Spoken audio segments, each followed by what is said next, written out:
All right. Welcome back. It's been a little bit. Hope everyone had a lovely Thanksgiving, at least time off from work, hopefully. We are back. Um, I don't think I guess we'll play it by ear as far as the holiday scheduling goes. I'm sure we have at least one more session before we have to send out the holiday feelers to see what we want to do, if we want to take an extended break, whatever. Yeah. Um, all right. I don't think I had any other things to say. Who would like to be the volunteer to I have recap us? notes. He has notes, and they're on Oh, the phone. Yes, they're on the phone today. I listened on my dedication. way home from work to the beginning and the end of last session because I remember the middle a lot. You know. Okay. Well, if there are no other takers, Yeah. Go All for right. him with the notes. So, session begins. We are in a room with Oliver, who is Paul's like protector or escort maybe to this city that we're in, and we kind of start with a message from uh, Tenley actually to Therathari. And I believe if we scroll up, it's in there. in the chat, yes, it is. Yeah. Um, I I believe it's basically like, yes, we are looking into what you are telling us about about the situation in Leafside. I can't find it, but it is somewhere in there. I'm looking Anyways, forward to. Yeah, continue. we continue to talk to Oliver, and he tells us, or we at least get the idea, that he is close with this fallen ally who's in the room with us. Oliver asks if Paul was possessed in the meeting, um, and we sort of um, wait. Oliver confirms he was the one. Oh yes, okay, that happened later. Uh, Oliver was Oliver asks if Paul was possessed in the meeting, and we sort of tell him about Paul's necklace because he seems to like be telling us that he knows Paul to be this different person. And we tell him that we discovered that Paul's necklace was enchanted with some kind of tether that was affecting his intelligence. Um, and he tells us that about the necklace, basically that the high clergy members get one, and that Paul would have been given this when he was given his position.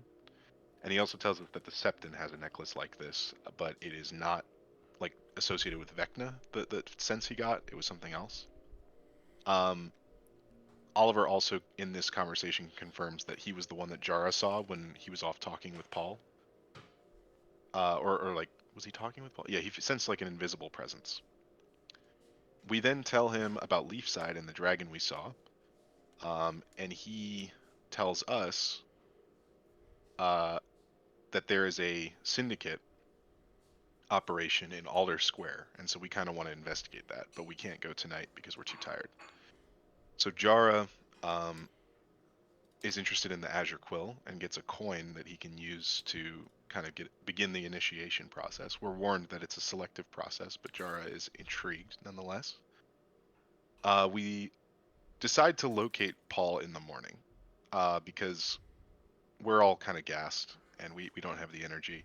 And we're not sure if Paul's in grave danger, but we figure we wouldn't be much help in our current state. Instead, we're just gonna have a peaceful night and go to the graveyard and bury Paul's fallen ally. He kind of leaves the room before we decide to do this, I think, uh, which is a little weird that we kind of I don't know. I guess what the alternative was like sleeping with this corpse. So I guess we did. I'm glad we didn't do that. So we go to bury her and kind of give her an honorable send off. Um, and she, long story short, becomes a zombie, erects other zombies, like 10 other zombies. Um, it the battle is intimidating at first, but then Therathari like unleashes his channel divinity. He takes out like half the zombies.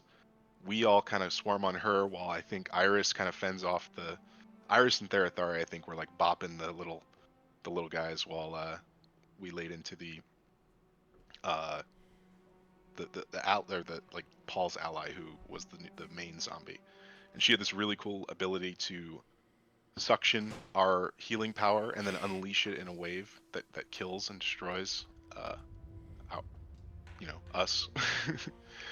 And ultimately, we down her, and we are blessed by the deities of order. Felix gets a blessing to re-roll one fail for myself or an ally at least once, or once in the next 24 hours. Oh, and I can cast Bless once.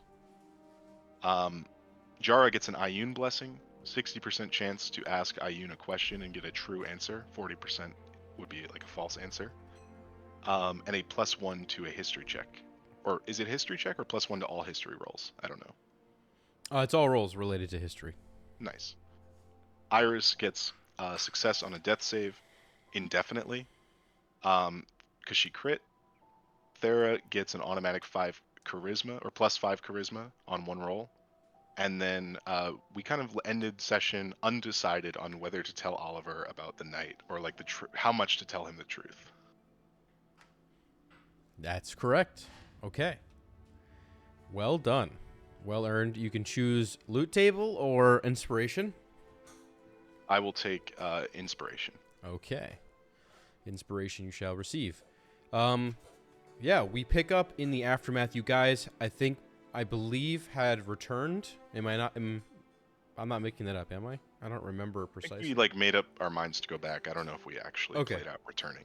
So then I think we can do that if you guys have anything to say on the way or talk about. Otherwise, we can pick up in the inn in which you're staying.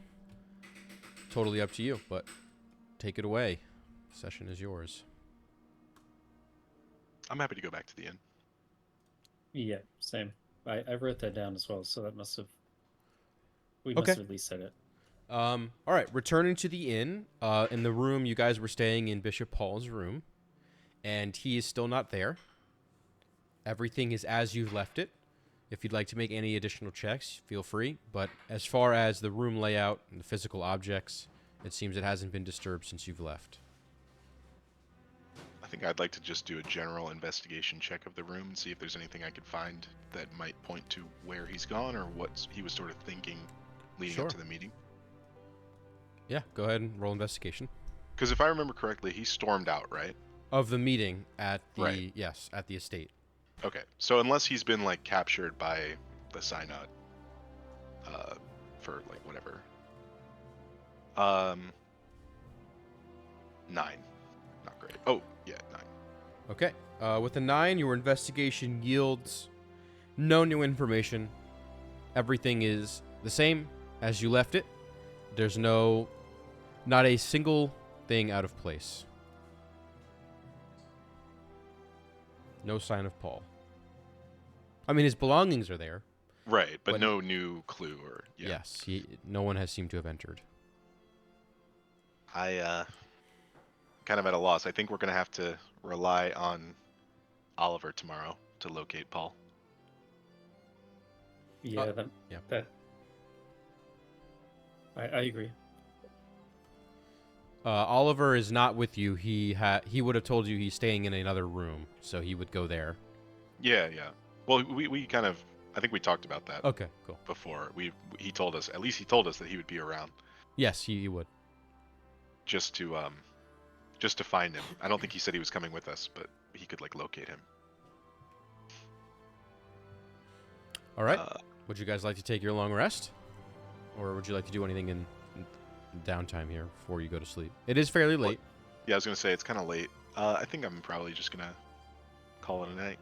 Yeah, long rest. Yeah, I think I actually recorded a long rest. Okay.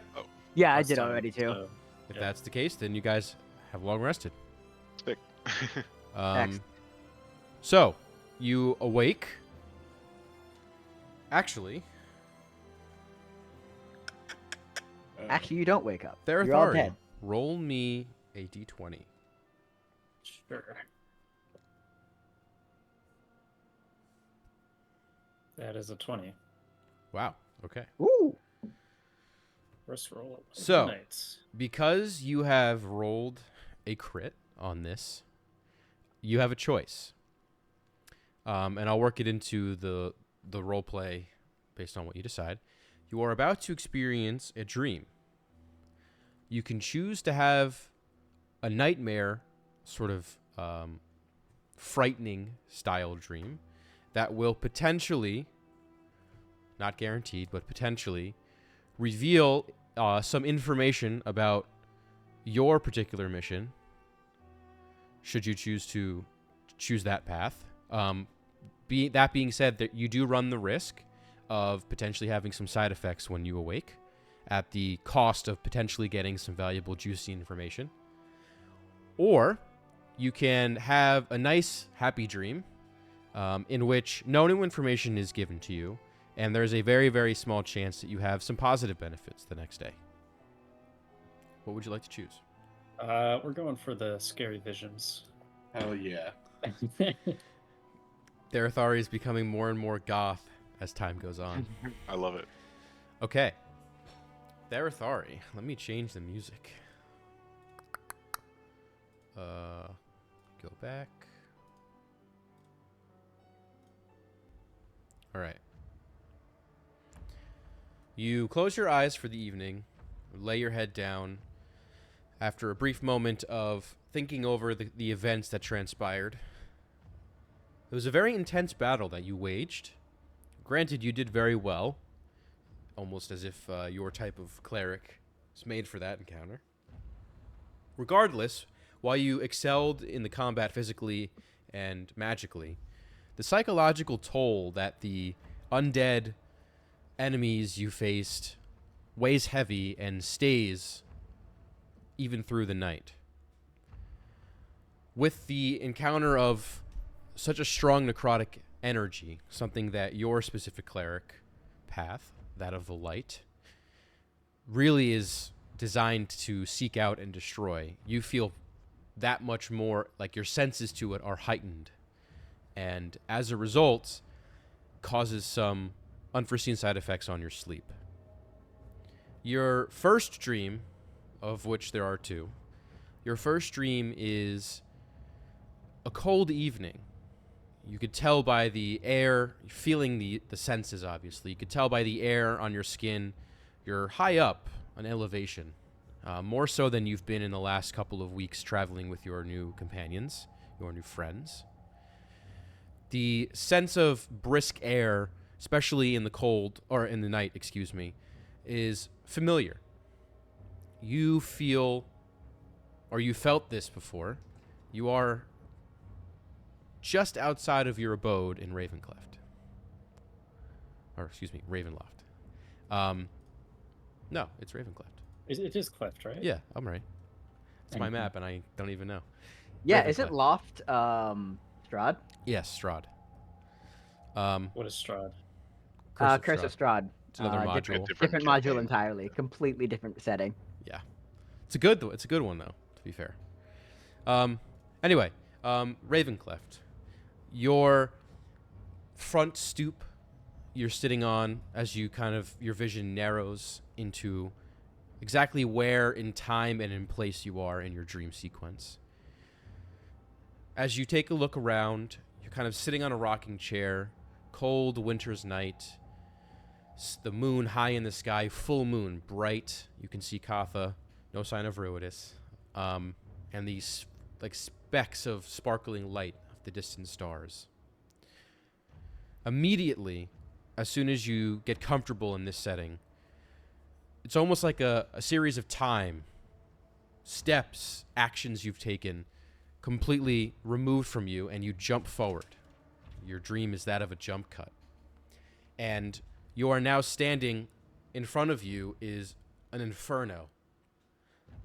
Fire billowing up, smoke in the sky. You hear screams. You hear people around you crying, weeping, calling out for loved ones. As your head scans, and your house, which is kind of on top of a hill, I mean, Ravencleft is on a cliff face, but even still, there is natural topology that is, some are more elevated than others. And looking down on the rest of your neighborhood, you can see it's been razed completely, engulfed in this inferno of fire and flame and destruction.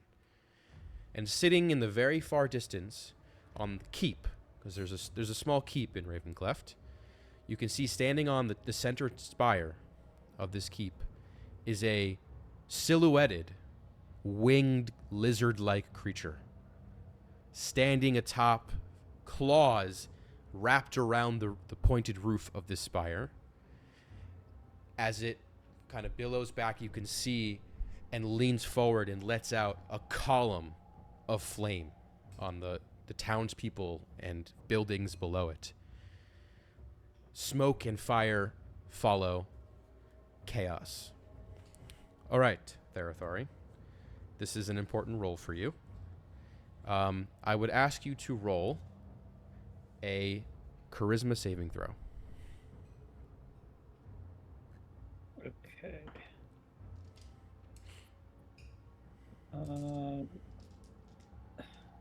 Natural 19 Okay. puts it to. Nice. So, okay, I think I haven't rolled just a charisma. It's actually a +6, Okay. but a +5 from this traveler effect from last session. Yep. So 30. Excellent roll. Okay. Yeah, I didn't know. I think my proficiency modifier went up the last level up, and I didn't realize it. Well, that's good for Like, you then. That's quite a lot. Can't +6 beat now. that. Okay. Yeah. All right. So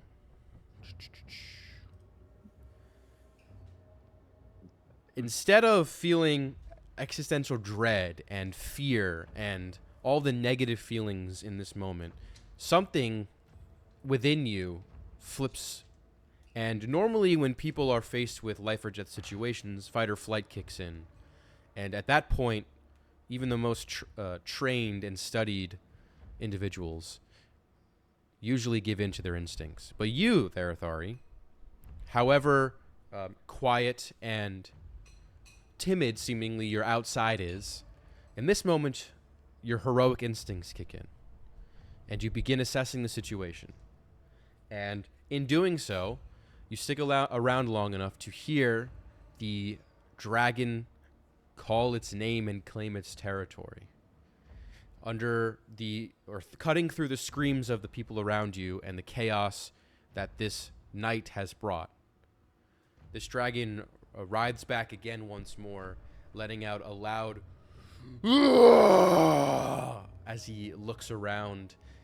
You can see flames start to build up in the back of his throat from this distance, just light, distant, like orange glow.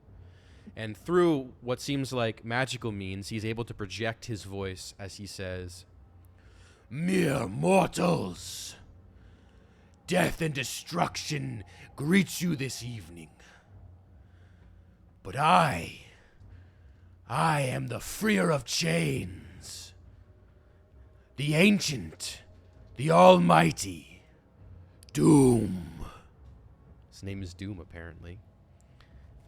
And you see as he says that, more fire is thrown forth from his mouth as more destruction falls Ravencleft. And along with this column of flame, 2 kicks off of the top of the spire, flaps as he flies towards really your direction, Therathori. Now, this is another crossroads we find ourselves in. Do you choose to press on and perhaps risk more potential downsides and find out more information? Or do you want to pull yourself from this particular dream? Was the dragon off in his direction? Yes, he's flying towards your direction. Not necessarily beelining it towards you specifically, but...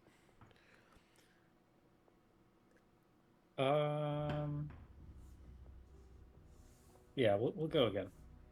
All right. I would invite you, instead of charisma, I need you to make an intelligence saving throw. Uh-huh. Not so good this time. 6. All right. Therathari, you will take 9 points of psychic damage off of your max health, so you're not going to go down if you had less than 9. And as a side effect of this, failing this, you are temporarily -10 to your max HP until your next long rest. You All right. feel the... This is less of a dream and more of a vision, actually, of something maybe in the future. But it feels real, and the consequences and the side effects and the feelings of this dream are real. And as such, it's weighed on you physically, and your constitution suffers slightly for it. But with this sacrifice comes more information. Doom, this dragon, is flying at a rapid pace over Ravencleft as you see the smoke from various places billowing out into the night sky. What was once a quiet, like cold, frigid evening is now hell on the material plane for you. And in this moment, immediately, you realize, it dawns on you, your house, it's aflame. Where's your family? Where are your loved ones? Where's your neighbors? And in that moment, you turn and realize that the inferno that is your house gives way to yet another vision. And no longer are you staring at Ravencleft or even located there. You are in the tropics, a jungle of sorts.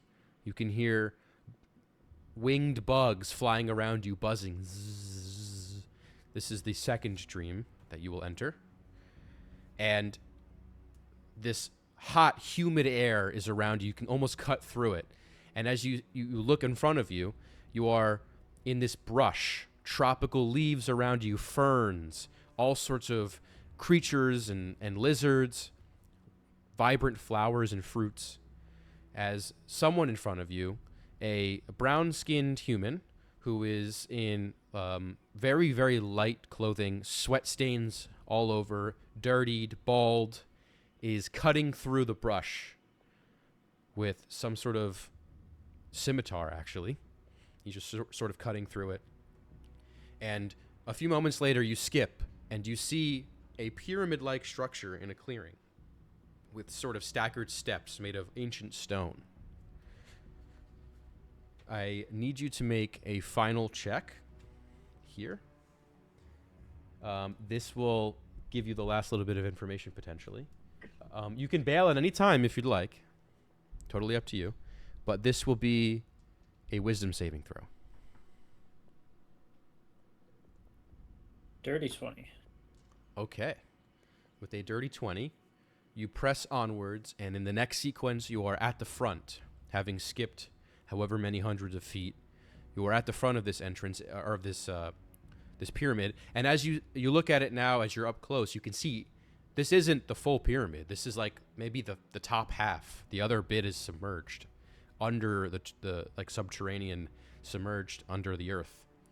And the jungle has fought its way back and claimed most of it. But you see in runic symbols, what languages do you speak there, Thori? Common, Dwarvish, Elvish, Sylvan. Okay, so none that you speak. However, make me an intelligence check to see how good you are at remembering these symbols to maybe draw them for your comrade Jara later. 9. Okay, not the best, but maybe something to go off of. And in that moment, your dream ends.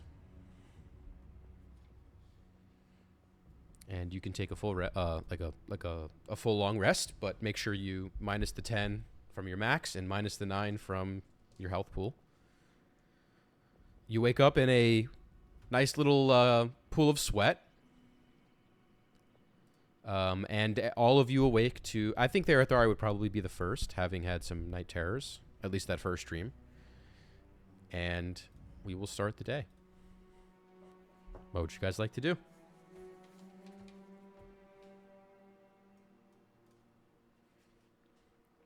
Did we all sleep in Paul's room? I would imagine so. I don't know if you wanted to do watch or anything like that, but... Oh, yeah. No, I'm good. As long as we all had a room. I just didn't know if we were all together or if we were in separate rooms. Yeah, I think you were all together in Paul's. All right. Yeah, so Therathari wants to... He wants to understand if this thing affecting his health total is like magical of some kind. Sure. So you can make an Arcana check. 18. Magic in origin, perhaps, but this is more like something that started from a magical means, but it manifested physically on you against your. Okay, so it's just like pure fatigue type. It's when you're Right. the way I'm sort of role playing this or fitting this into the narrative is you are up against pretty much pure evil just the night prior, necrotic damage, necrotic creatures, and it carried over through your dreams. Okay. Okay, you all awake. Actually, someone needs to roll me a d8.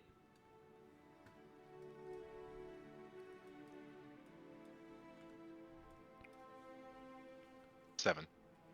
All right. You are not outside yet, so I will not share the roll, but you awake nonetheless. Paul, nowhere to be found. You hear a knock on the door. Oh, Guys, you awake? I'll go to the door. You look through the peephole. It's Oliver. I'll open the door and let him in. Okay, good. You can see he has all his stuff. He's ready to go. I know I had something, we had something, you need help tracking Paul, right? But he left me this. And by left me, I mean, it was under my door when I awoke. And he'll hand you, I guess you open the door, Felix, so he'll hand you the letter. Okay.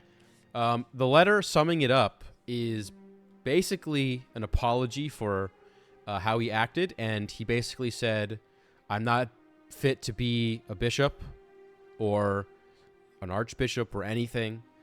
He's effectively given up the cloth. Oliver says to you, I know you don't know Paul too well, but I've known him for some years now, or some months now, excuse me.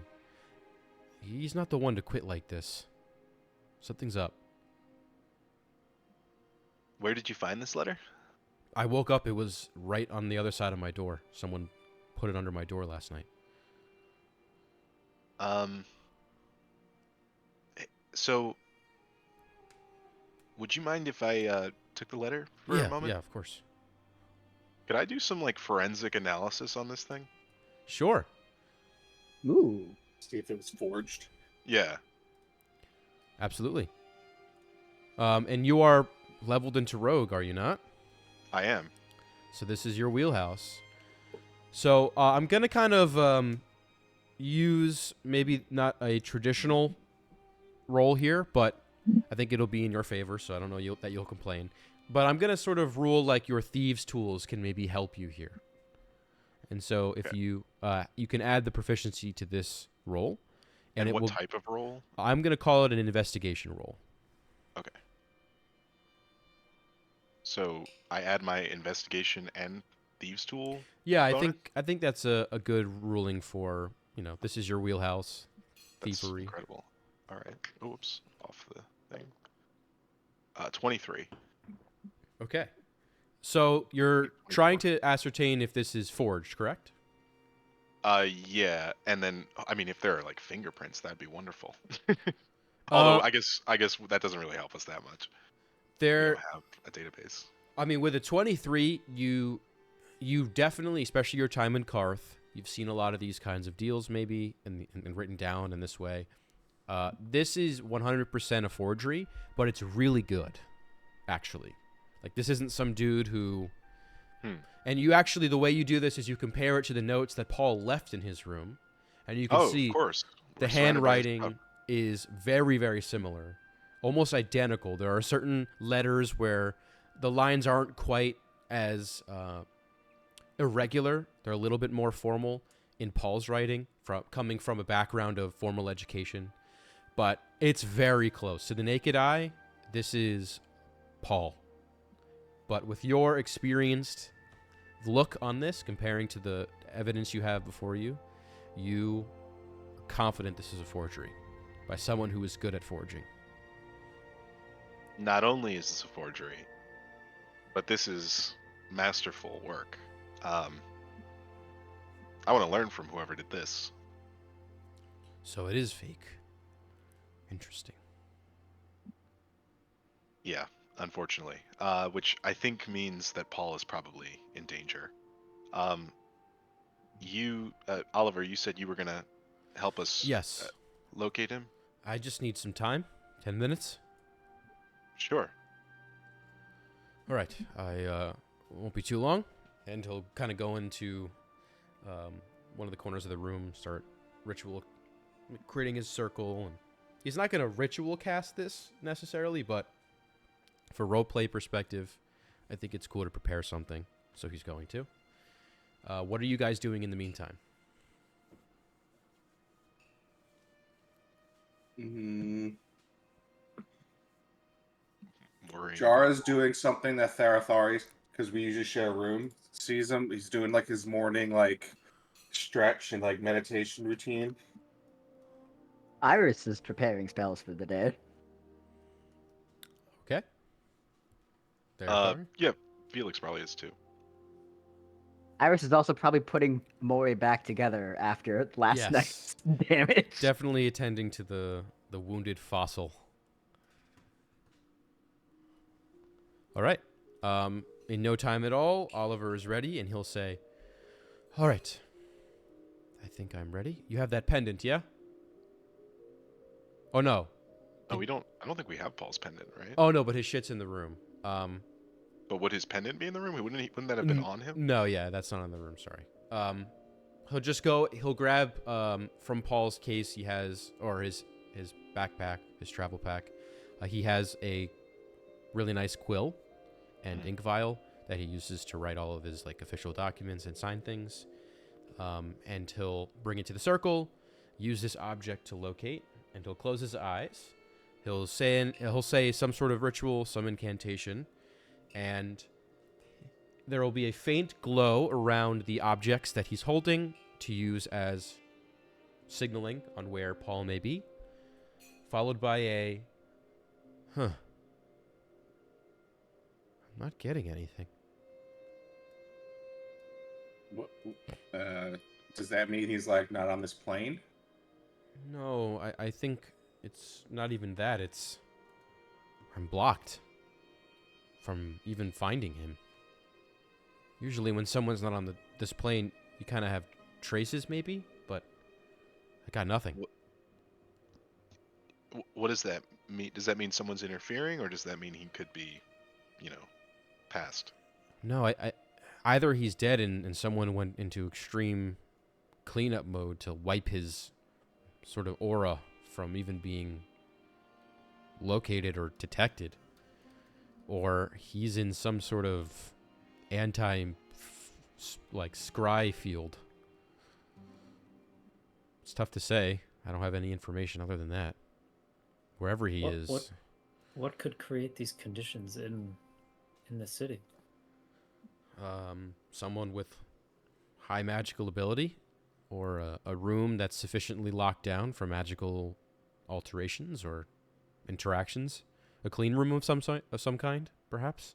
Do you know of anyone or any place in the city that might have something like that? Well, the manor could have something like that. Yeah, I haven't really been in the estate much, but perhaps. I know there are magic shops, probably enchanters who have clean rooms, but I'm not sure any of them would sign on to something like this. I suppose there are certain places, but if he was here, even in a clean room, I'd like to think that the spell could pierce at least a little bit and get something. So you're suggesting maybe he was taken somewhere further beyond the city? Either that or someone far more powerful than I is shielding him. Would someone like the Septon be able to do that? I've never seen him use magic. You said you have? Yeah. Last night. What happened last night? Oh no, I think you talked about it before the long rest. Oh, he knows his partner's dead. Oh, well, I don't think you told him that she came. The Septon did that? Yeah. Oh. Well, we didn't tell him she came back to life, but he knows that she's dead. But both of those things happened last night, right? Yes. Yes. Okay.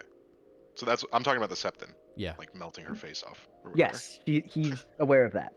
Yeah. I'm not. Yeah, we definitely didn't talk about the Not undead yet. encounter. Not yet. Not yet. Yet is the operative term here, but not yet. I haven't seen anything from the Sethans to suggest something like that. I mean, granted, what was done to my ally, I think that's something to be said, but I'm not sure that requires an extensive magical portfolio. Well, I am fairly magically inclined, and I can just personally say that I've never quite seen anything like it. He was Okay, fairly ruthless. I don't want to get into details. totally fine. Thank you for sparing them. Would you, I mean, in terms of avenues in finding out and confirming this theory, we'd have to return to the manor, stoop around a little bit. I know you guys have to leave. Is this something you'd like to do? I think maybe we can try the syndicate, see what they think. See what they think. You mean tell them about the whole thing? Well, I'm not working alone. Well, I guess maybe now I am, but regardless, Wait, can we pause? The syndicate is. I thought the syndicate was like the church. No. no, that's a synod. Oh, sorry. The syndicate is the organization that the church uses to do Right. investigations, fake investigations. So what Oliver is alluding to is he has been looking into them. I completely misunderstood. I thought the syndicate was just what the church called like their investigators or whatever. No, they're a separate entity. They're in it for coin. Ah, They're independent contractors, Tony. thick. We All can check out the syndicate, see if what they're about. Whatever you guys want, but I'm planning on leaving as soon as nightfall. I have to get word to the Azure Quill and turn in my evidence. But you have the day. Yeah, I can spare until nightfall. I was going to leave under All the right. cover of night anyway. Yeah, I mean, we definitely don't have more than probably the day as well.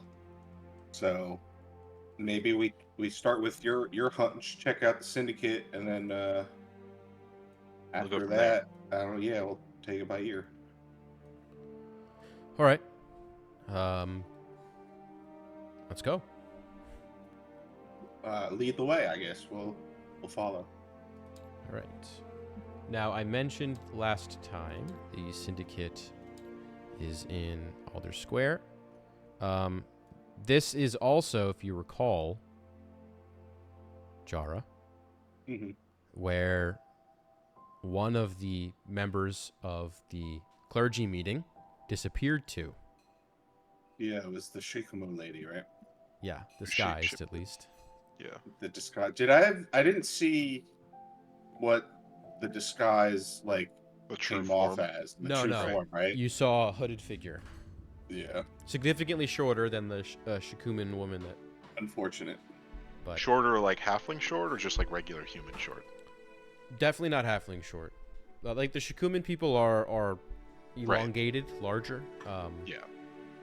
Maybe average sized. Gotcha. Do you care to share that information, Jara? Did I not tell them about that? I don't think you told Oliver, at least. Oh, maybe not. I don't know if All you right. want to. You don't have to. No, I'll tell him. I mean, I want to join his gang, so Gang. gang. Well, while we're on the way to the Alder Square, that reminds me of something else that happened last night. Do you know anything about the other people that joined the little meeting there? Do you keep tabs on any of them? Here and there. Let me pull up my notebook. 1 sec.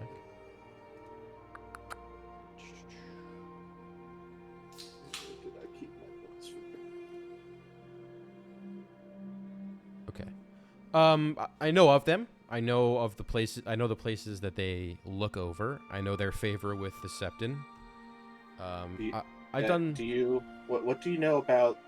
I believe it was a woman named Talia. She's from the Stones. That one?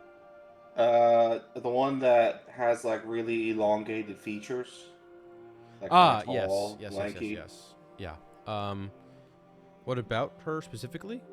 Well, so she looks like uh, she matches the description of the Shikumo people. Um, so that kind of caught my interest, and as I was following her after the meeting, that her whole normal appearance was a disguise, and like her form changed into someone, more normal sized and was hooded, and I didn't really get a good feature of her. But her necklace, I think, was given off illusionary magic, so I think it's probably stemming from something that her necklace was doing. I've only seen Talia as you've described, although I'm not sure how you arrived at Shikumen. I'm not sure anyone. I mean, I'm a learned individual. I read a lot of books, and just looking at her description is quite unusual, and it just seemed to match the description of the Shikamo people that I've read about. Interesting. I mean, I've never interacted with her one-on-one, but I do know she's at all of these chapter meetings. There's been one every month. I've seen her a dozen times, maybe. All right.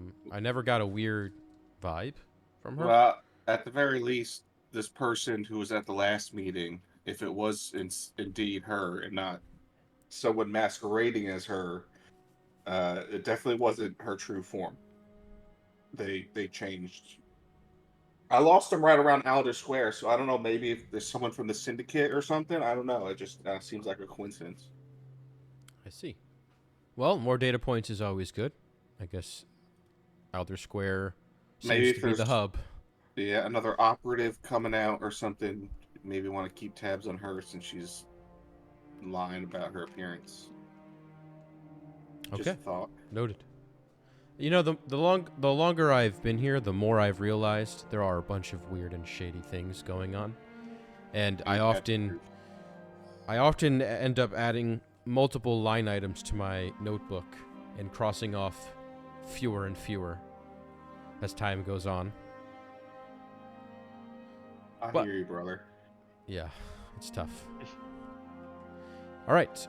Do you guys want to go on the Swift or the Pass? What does Oliver recommend? Because we did the pass last time. I don't see a problem with it, but he's been like he comes here often, right? Yeah. He's yeah. He will say, the Pass usually they ask fewer questions, but it's usually busier. The Swift, they're a little more scrupulous and it's a little bit more traveled as you're kind of pushed into some of the more mercantile sections of the city. Well, we are in a bit of a hurry. Do you think we could make it through the Swift? I mean, we don't really have much incriminating stuff on us, right? No, I don't think so. And I can maybe flash my my station. Right. Iris, maybe we leave. Yeah. Yeah. We leave your friend behind.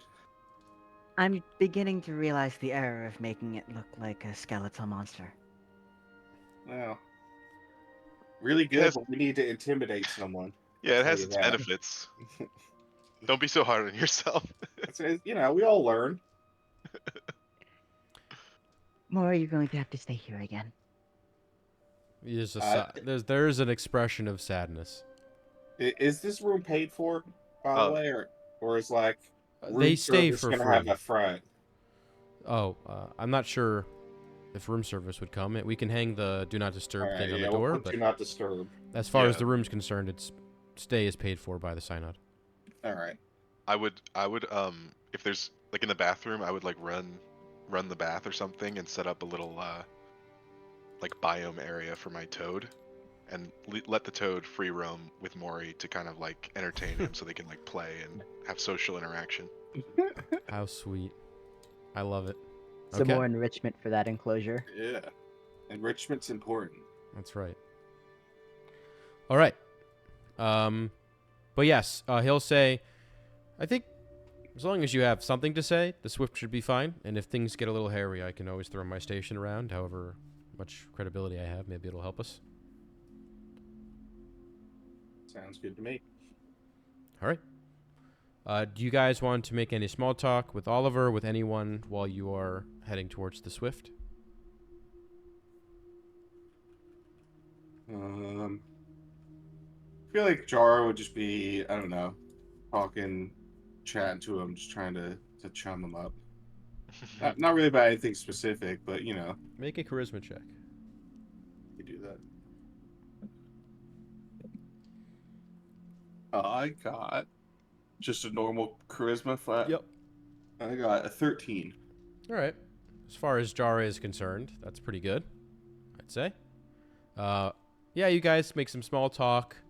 You find out you both have a very intuitive, natural knack for finding patterns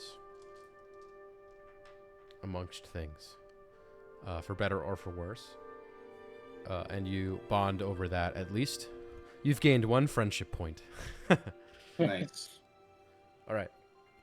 Eventually you make it to the Swift. The line is shorter, but it is moving a little bit slower.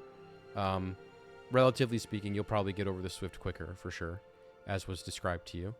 And unlike the pass, you are asked before you enter the bridge and when you exit as well to present your paperwork. I guess before would be getting the paperwork. After they would scrutinize the paperwork and make sure it's not forged. And by paperwork, it's just a ticket, like a pass that you are going through. In order to get that, they will ask you questions. Are you all presenting as one group?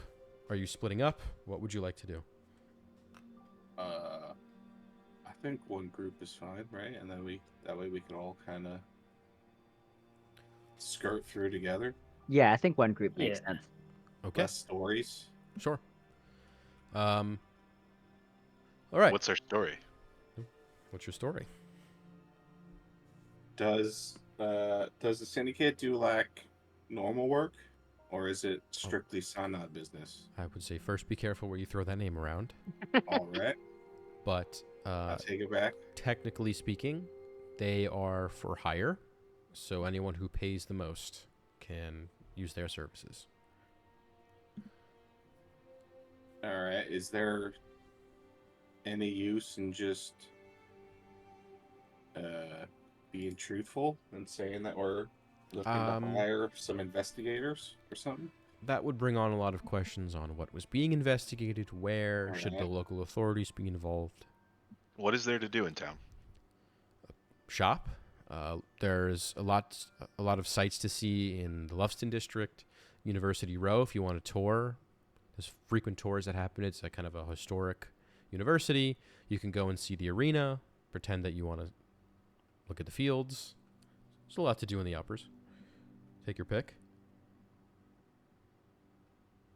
Is there some sort of just general like bulk attraction? Yeah. Why don't we say we're going to Polymer Field and we're going to look at the people practice discus. Sure. All right. If you have any pseudonyms you like to use, get them ready now. They tend to ask quiz questions, so make sure you know your things. All right? What do you mean by quiz questions? Just to make sure your stories align on what you're doing, when you're going places, why you're going places, who you are, where you came from. Oh, all right. My name is Fred. Sure. Fred? Are you going with phonetically the same starting letter? Is that on purpose? Easy to remember? Yeah. That way I don't get my names mixed up. That's an experienced man. I don't know, Jara. Felix is getting more friendship points. After your noob question. I don't know. I'm only kidding. Quiz questions is a weird way to put it. No, I meant about the syndicate. But I'm only kidding. I'm only kidding. Oliver hates you all equally. Okay. Alright. At least he's fair. You enter the gates of the Swift as you are stopped by some luminous soldiers. They will stop Oliver first. You there. State your business. Length of stay. Me and my buddies here, we're going to check out Polymer Field, watch him play discus. I like to think I'm an athlete myself. See if I can live my younger days. I never played discus, but shot put was kind of my thing. And you look at him and he's like, not. I'm gonna roll my eyes because Yeah. I'm his buddy and he's always talking his game up. All right. He'll say, we should be leaving by nightfall, really around dinner time. I don't think we want to stay the evening. Right, guys? Right. Nah. Yeah, it's about right. All right. That's about it. And the guy will say, actually, he'll roll, and he'll get advantage from Felix helping for deception. Okay. Guard seems to have bought it, from what you can tell. He'll say, right, each one of you take a pass, and he'll hand them out. Enjoy your stay, and you'll walk through. All right. Eventually getting to the other side where you will be checked, all of you, so you'll present your passes. Fast forwarding to, like, the pass gathering part, they would have collected your pseudonyms, so I won't ask for them, but just know that they're written there. And you get to the other end where another checkpoint is. Please, one at a time, step up, present your passes, have them ready. And you'll walk up, he'll do a once-over on all of you, and you make it across. The deception roll was so good, without any problems. Into the Lufston district. As I mentioned previously, for the pass side of things, I mentioned this whole section is sort of sinking Yeah. into the ground. This is the opposite problem. In fact, this one has bulge. I guess you can say like other parts of it are sinking, but it's actually beginning to raise.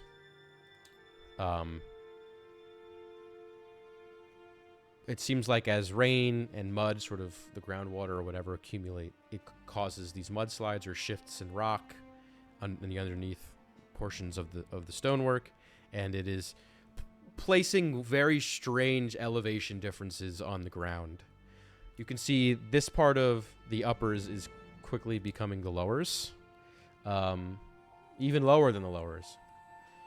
Nevertheless, do you guys want to do anything or head straight to Alder Square? And if so, what paths would you like to follow? There's a multitude you could follow. I'm down to head straight there. I've got nothing Yeah, going on. Yeah, I'm fine with This that. is, I'm just kind of, yeah, I wanna figure out what's up. Sure. All right. I should also say, now that you're outside or have been outside, it's a completely average day for the season and to where you're located. It's hovering around mid-70s, slight breeze, couple clouds in the sky, but just an average day. Nice, but average. All right, in terms of temperature, at least. All right, so you head up the stairs here, and we'll say kind of skirt around, blah, blah, blah, blah, and end up in Alder Square. Just summing up very briefly the architecture here. This is the more modern side of things. You can tell that this has been newly built. The stonework is a little bit more polished. The houses are made of different colored bricks and stones. The roofs aren't made of thatch or hay. They're made of solid wood, in some cases clay roofing. This is sort of an upper middle class area. Businesses kind of mixed in between everything, but mostly residential. And you can see, especially as you get towards, this is Peridot Square right here. I didn't label it because it'd be too noisy, but it's denoted this for the green coloration of most of the housing. But you can see from here, as you sort of walk next to it in parallel, University Row is in full view, raised many tens of feet on man-made cliffs, coincidentally, and adjoined by stairs. You can see beautiful architecture of multi-story buildings, probably dwellings for students, but academic buildings. There's a huge domed building, which is probably where sort of the head president of the university lives, etc. It's actually very nice. Perhaps academically it's good too, but I'm not sure any of you really know the area too well. Would I know just if it was just generally good university, just based off of like reputation? Make a history check. Get +1, baby. Put it to work. History. 14. Okay. This is the university is called Green Grove University. It is quite new as far as academic institutions go, and it was built to attract a lot of attention and up-and-coming minds to sort of build up the intellectual side of the Grove. Or not the Grove, but the uppers, rather. And you can see, like, from the building shapes and all that, they pull a lot of architecture from, coincidentally, Ostanza. A lot of the architecture of the university itself follows or mirrors that of Ostanza. The brickwork, the roofing, the sort of jagged edges and symmetrical buildings, all that is reminiscent of a very orthodox kind of conservative society, which Ostanza is. That kind of architecture is pretty rampant across Caldrone. Ostanza is the oldest, one of the oldest civilizations on the continent, on the oldest continent. So, nevertheless, it's okay. All that to say, it's okay. It's new, still got growing pains, still need like good professors, good researchers, but what is interesting to you, Jara, you sort of remember with that role, this university is sort of almost like a facade specializing in athletics. It's one of the strongest, I think I mentioned athletic, like it produces the strongest athletes that go on to like compete at the continent stage. But underneath that, there may be rumors of a veil of research or a section of research dedicated to pushing the limits of physical abilities. So you gather that maybe this university is serving multiple roles, not just for the bright young minds of the future, but for the functioning of maybe the military of the present. All right. And then finally, Alder Square, the familiar raised. This is the highest part of this is the highest part of the Grove, and the Alder Square is the mercantile sort of higher artisan sort of section of the town or the city. Now that you're in Alder Square, Oliver will say as you're walking up the steps, now I'm sure y'all are well equipped for this, but I am requesting your discretion and your confidence here. These people, while they do their business in the open, it's an iceberg, and they don't like people who like to pry beneath the surface. So be very careful what you say, what you ask, who you talk to. But I think it's probably best that we disperse and separate rather than coming in as one group, perhaps multiple groups, whatever you see fit. But I think all, 6 of us in there at once? Well, I guess 5 without Maury. Too soon, sorry. I think that's a little bit of a red flag. Maybe you disagree. I have a question for you, the DM, and then maybe for Oliver. Sure. Would I have any idea where, like, would is the Cloak and Dagger faction anything close to this faction in terms of like credibility? The Cloak and Dagger is mainly a wrapper around the Thieves Guild, but in a very negative kind of way in terms of evil Right. alignment. Oh, okay, gotcha. They are doing things for hire, yes, but in service of evil, mainly. I see. Whereas the syndicate is more of like, if you pay me, I will do whatever you want. Good, bad, evil, or in between. They're just in it for the money. Okay. And that But involves a lot of corruption, for sure. But would being part of the Cloak and Dagger Society earn you street cred in a place like this? You gather that a lot of the business potential overlaps, and so there's probably competition and animosity between. Oh, okay.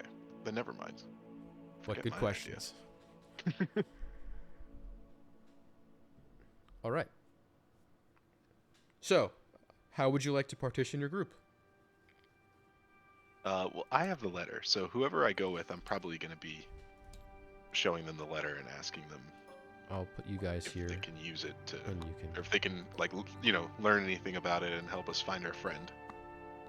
Do you think it's worthwhile a group of us goes in asking about being shielded from magic and if there's like any facilities they had and guards we could hire for it? Yeah. Definitely. Yeah, Oliver will agree. That's no problem. All right, so I think one group could probably go that route to see if they even have the facilities, and then another group could potentially go with you, Felix, about the letter. Yeah, I'll go with Felix. All right. So I threw your characters on the table here. If you can just put them together, this will be Oliver. He's not a cleric, but this is close enough. We don't really know what Oliver is, do we? No. All right, Oliver. I guess we'll go with you two, Felix and Therathari, if you'll have him. Sounds good. No, you stay the fuck here, bitch. True. You ain't allowed. Mm-hmm. Okay. That being said, who would like to go first? I think it was Jara and Iris. Yeah, we'll be together. All right, you guys want to go first? Sure. Sure, sounds good to me. All right. So the syndicate building is this joining of buildings here, sort of in the center. It is nondescript from the outside. There is no signage, nothing. You just kind of have to know. Oliver knows, obviously. So you guys enter in the front door. You can see the Before- out. Yeah, go on. Before we go in, enter in, get our story straight. Of course. Yeah, exactly. Sorry. All right, Iris. What's our game plan here? I know what our end goal is, but what's our story as to why we need this magic shielding room and maybe some guards or something? Because you have a living artifact from the time of the first ones. Oh, that's They'll good. just wave her hand at you. At least I think that's how old I am. All right, so I found you, right? Your magical artifact, first ones, all that. What? So I need the magic room and guards to do what? Maybe to like. Keep some heat low. You might have stolen me from an archaeological dig. All right, I'm down. I'm down for this plan. All right. Just so I'm clear, you are going under the guise that you have lifted Iris from an archaeological expedition. I have liberated it from an archaeological Sure. expedition. And you now need a safe house in order to lie low while your wanted 5-star rating drops. Yeah, more or less. Okay. I'll say the rest of the group can be there in this conversation. So if any of you guys have reservations or thoughts on this, No notes. I love it. okay. You enter into the building. The outside of it is plain brick. There are no windows, only a double door made of wood, pretty solid wood. It is one of them is opened inside. They open inside. The other one is closed. And Chara's gonna have his hood up while he's walking in, just make him look like he's trying to keep his face hidden to that public world. okay. You enter into the front room here, and it is a tile floor, like a clay or a tan-colored, not clay, a tan-colored tile floor. These large, big sections of tile. There is on next to the door on which you entered, you turn and see there is a small couch and a coffee table with various pieces of literature on it. There is a corner potted plant, and then across the way from the door when you entered, there is this like wall of glass and a desk, and there are people behind it sitting. They are dressed in. There are two male figures there. They are dressed in full suits, like 4-piece, 5-piece suits, like really fancy. Hair slicked back, kind of oiled and greased, but staying in place, maybe gelled, and very well kept mustaches. It's almost like they're what's a I don't know, like performers kind of. I don't know, when they dress up. Anyway, it's like old, like 1920s how people used to dress. That's what Oh, they we're look talking like. about like handlebar mustaches Oh yeah. and shit. Like nice overalls with like, Oh, huh? you have like a monocle or like a pocket watch chain going No, on. but maybe they have a cane, maybe hanging somewhere. Chain, okay. But yeah, they're dressed very elegantly, which is out of place for the tile work that you see. Not exactly a place that strikes wealth, which is an interesting contradiction, or at least realization you come to. Who is leading the charge? I guess Jara is, because... Jara's Yeah. the speaker. All right, you are cloaked. They don't even look at you. They don't look up, but you approach the glass. Yeah. And as we're going in, Jara's playing up the part. He's like going to Irish. He's like, "Come on, come this way, follow." And then when we get to the front desk, I'll be like, "Pardon me. I heard that this is a place that I could hire someone for some storage services." Pardon me, do you have a meeting, a reservation set up? I do not. This is rather urgent, last minute kind of a request. Understood. What is your name? My name, you can call me Joe. I can call you Joe. Yes. Okay. Is that what you'd like to be called? Yeah, that is what you can call me. All right, Joe. What brings you in today? I am looking to have something stored in a place that can be well protected from the likes of intruders as well as intruding magic. I need you to make a charisma save, both of you. Save. Save. Oh no. Oh dear. Save. Oh god, save. the security. They're doing the fucking face scans and shit. Jarum has gotten an unnatural 20. I'll take a 13. I just have to double check something artificer wise. Plus 15 is saving throw. Fuck it. Yeah, I'll throw on +5 for that. It's gonna be an 18 total. Okay. The DC is 19. Fuck. Fuck shit. You have -1 to been, charisma saves. Rest in peace. You have been caught in a zone of truth. Iris, you cannot tell a lie willingly, but obviously you can avoid answering. That's fine. They also know that you fail. Okay. Jara, they know that you succeeded, right? That's how it's worded?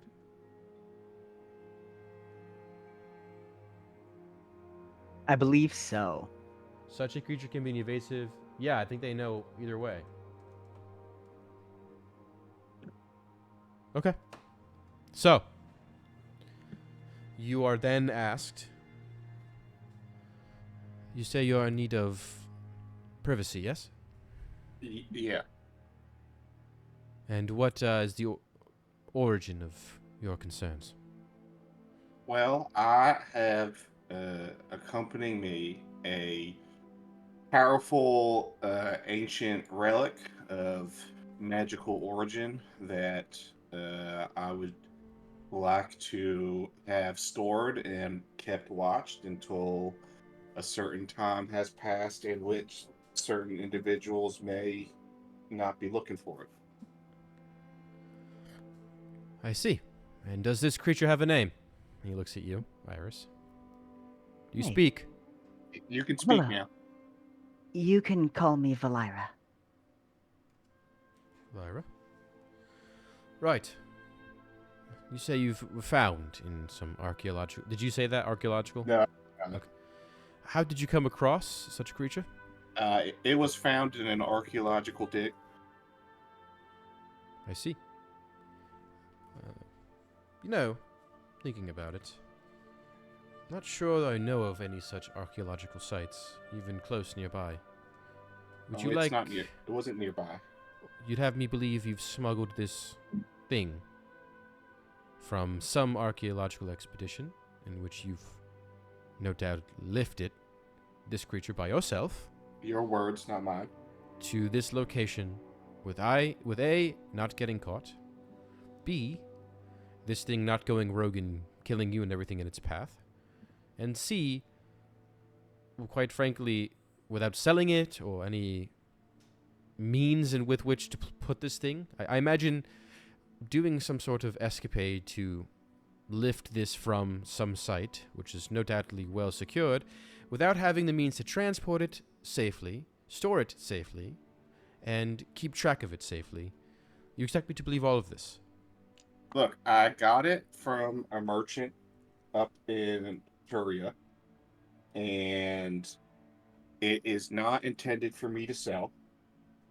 So I am currently looking to store it until I receive further direction of what is to come with this item. I'm totally fucking with you. I don't really care. It's going to cost you, let's see, item of that size. You said anti-magic, yes? Yeah, we're not exactly sure what she can do, so just trying to make sure things can be, no surprises, so to speak. Sure. We have openings for a single bed. Until tomorrow evening, it will cost you 800 gold an evening. All right. Does this interest you? Yeah, is it possible that I could, see and try to test one of these facilities?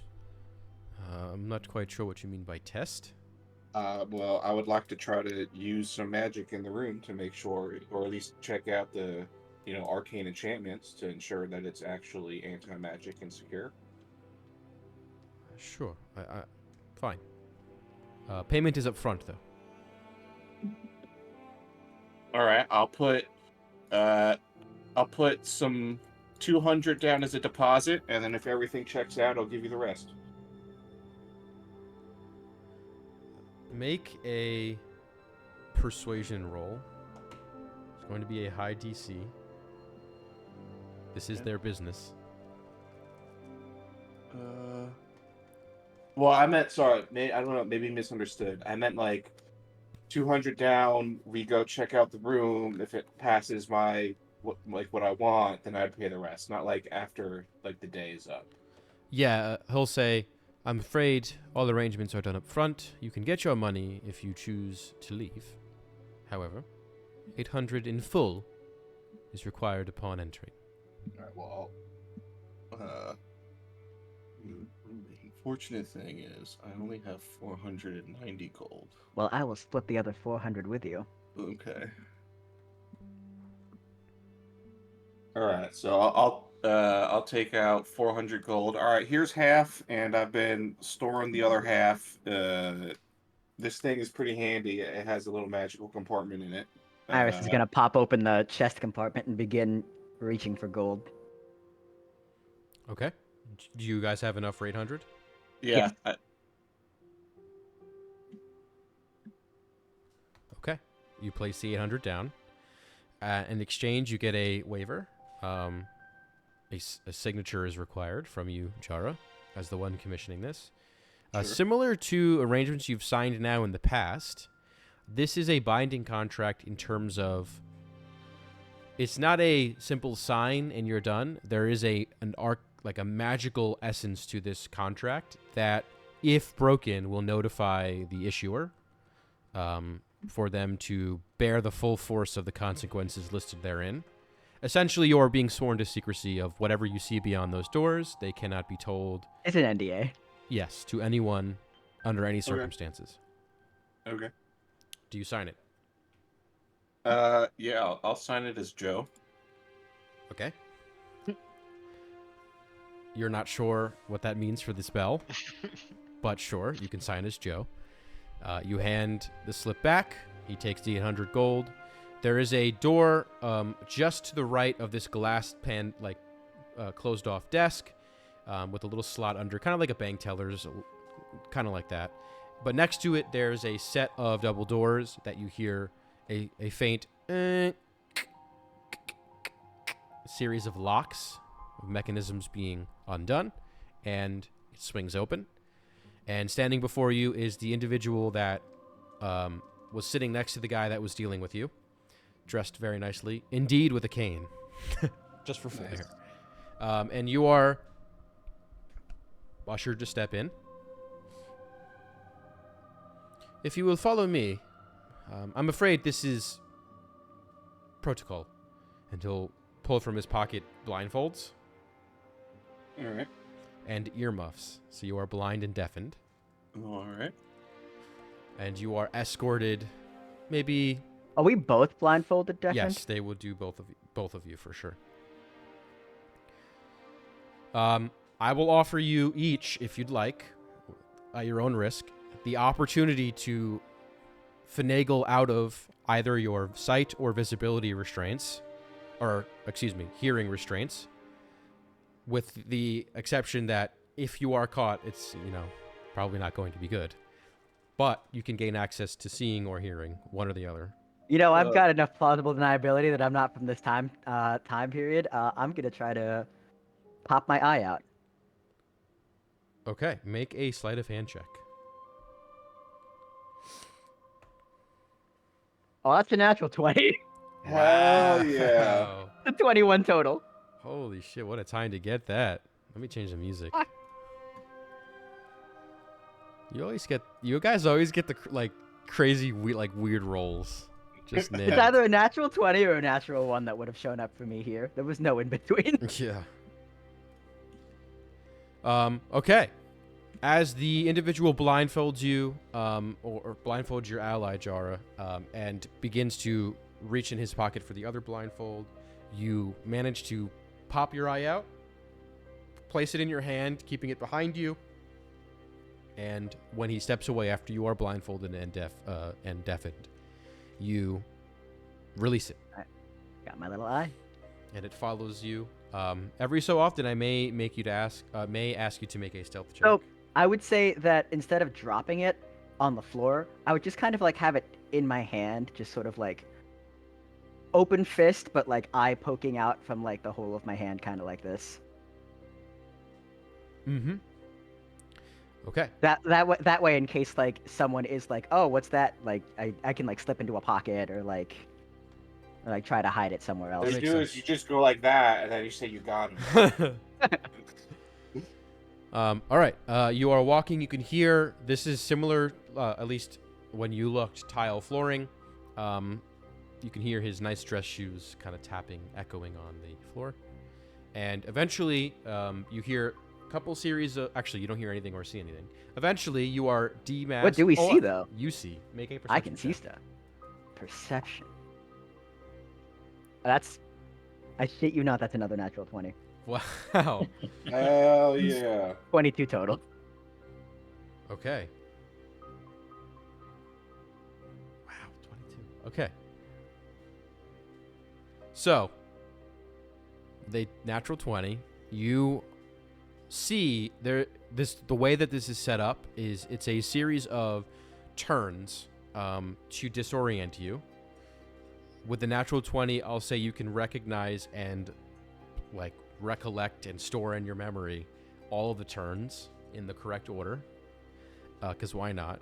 But what you do see is eventually the turns give out, and you are in a long corridor, deceivingly long for the size of this building.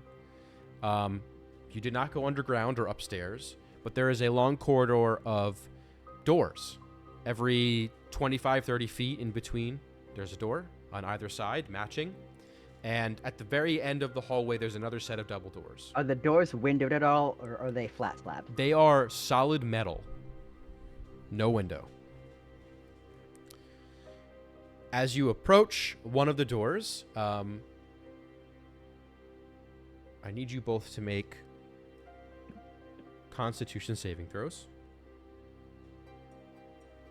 Constitution. There's where the buck stops. 19. 9. We have restored order here. All right, so Iris, you feel sick to your stomach, whatever that means in your autonomy or anatomy, excuse me. But nevertheless, you are like disoriented, kind of lost, a little bit dizzy, feeling. Kind of hard to remember which direction you came from, even with the eye. Jara, you feel basically fine. There's a little bit of nausea that hits you, but subsides pretty quickly. And you will enter into one of these chambers. There is a solid stone wall around you. You are, like, your blindfolds and your earmuffs are removed. And the door closes behind you as the guy leaves, basically. Or, actually, they wouldn't close it yet. No, he would close it in the room because you're looking at it. Well, this is our usual offering. 18-inch solid concrete, double-laced with lead and other magical blocking means.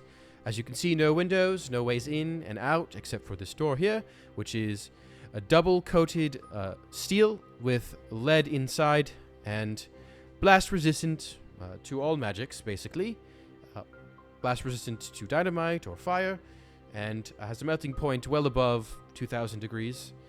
A bed, if you choose to stay the evening, a meal will be given to you for free, complimentary every evening. I don't suppose you eat. He looks at you, Iris. So just one will be adequate. You have your chamber pot here, your bed, and there's some reading materials in the shelves. Does this seem adequate for your liking? Is just quick question: is this the sample room, or is this like the actual room we would have?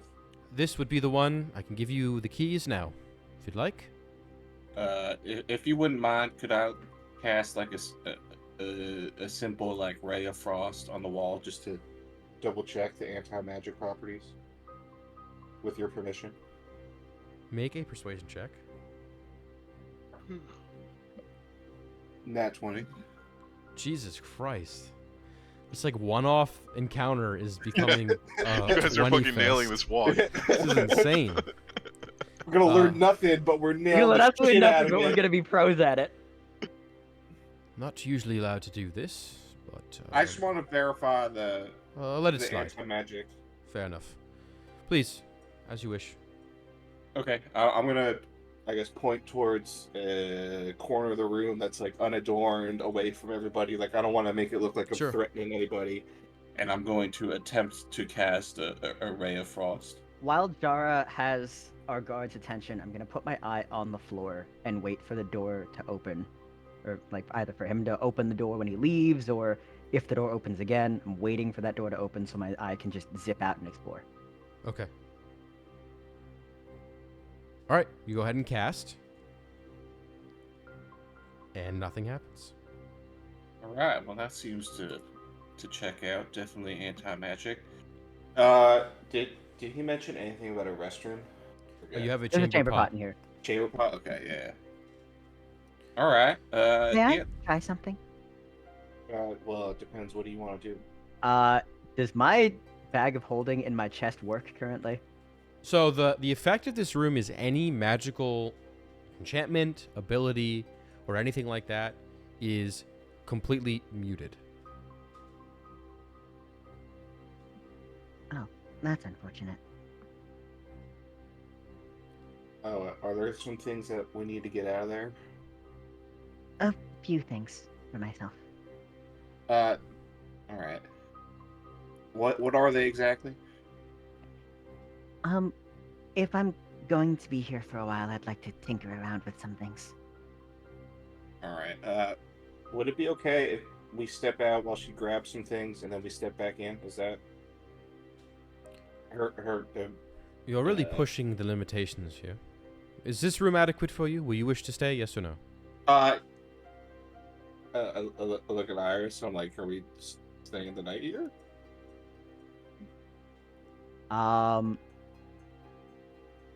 I am going to open my mouth to speak, and I'm gonna pop Sentry's Rest, and I'm just gonna fall on my face. Just something has gone wrong. Is that a feat?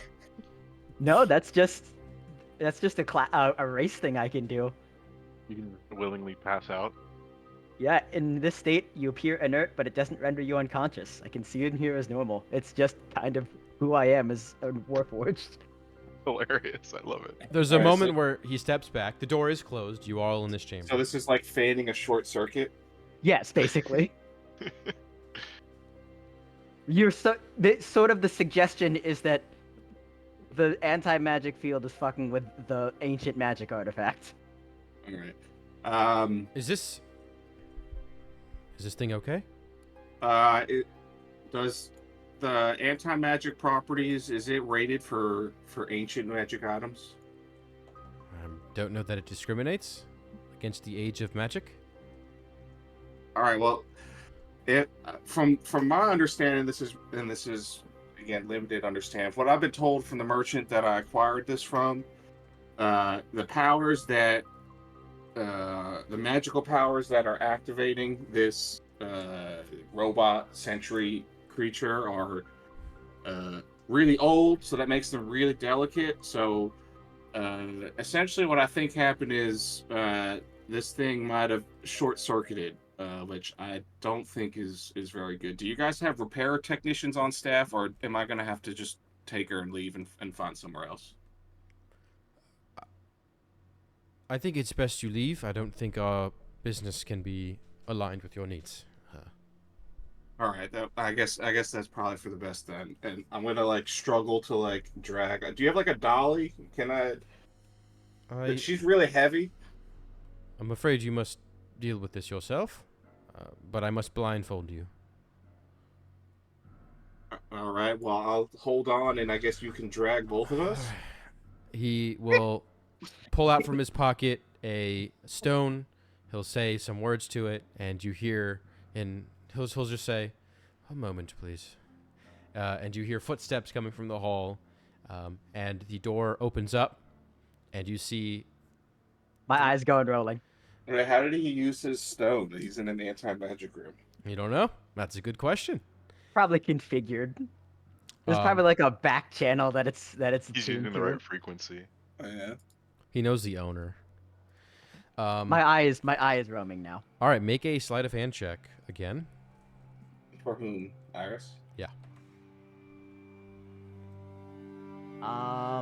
With it still on the floor and rolling? Yes.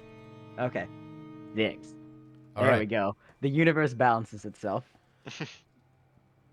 So, your eye, in the moment it's okay and looking, sees 4 guards come through with the door open.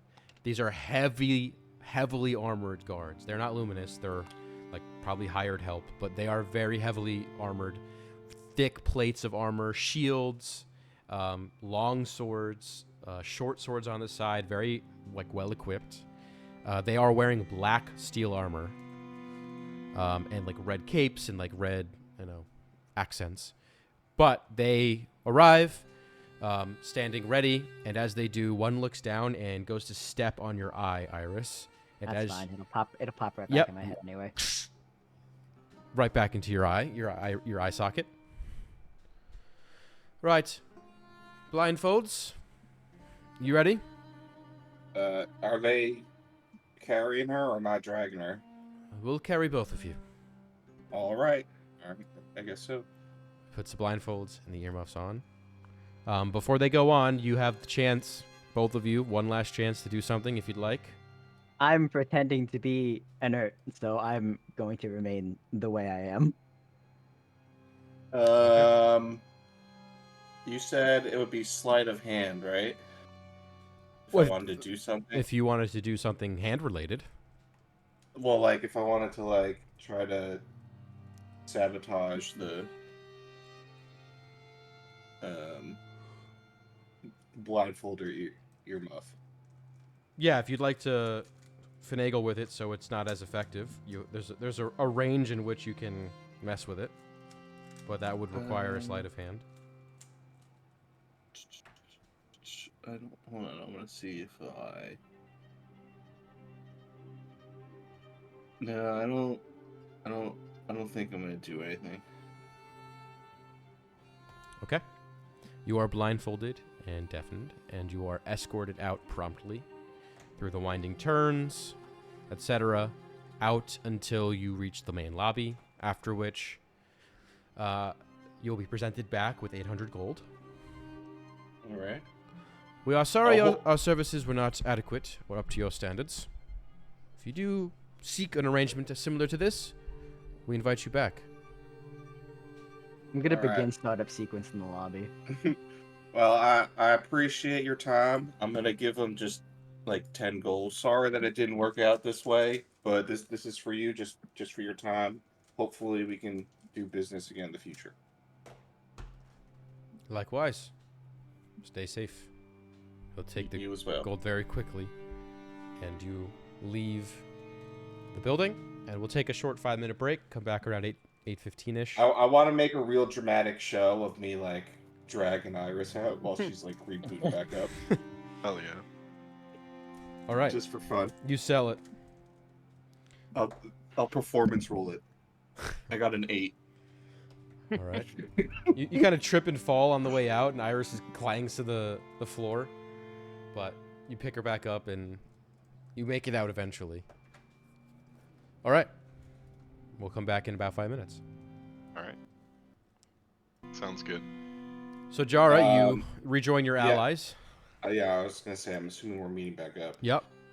All right, guys. So, Iris, don't mind her. She's rebooting. That was our way to get out. But they definitely have the means to hold someone in like a magical sealed prison.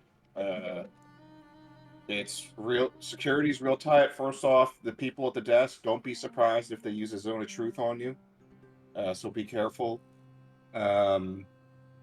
Second, we went to go see the room. They had us blindfolded, and they escorted us down like a really long, twisty, turny hallway.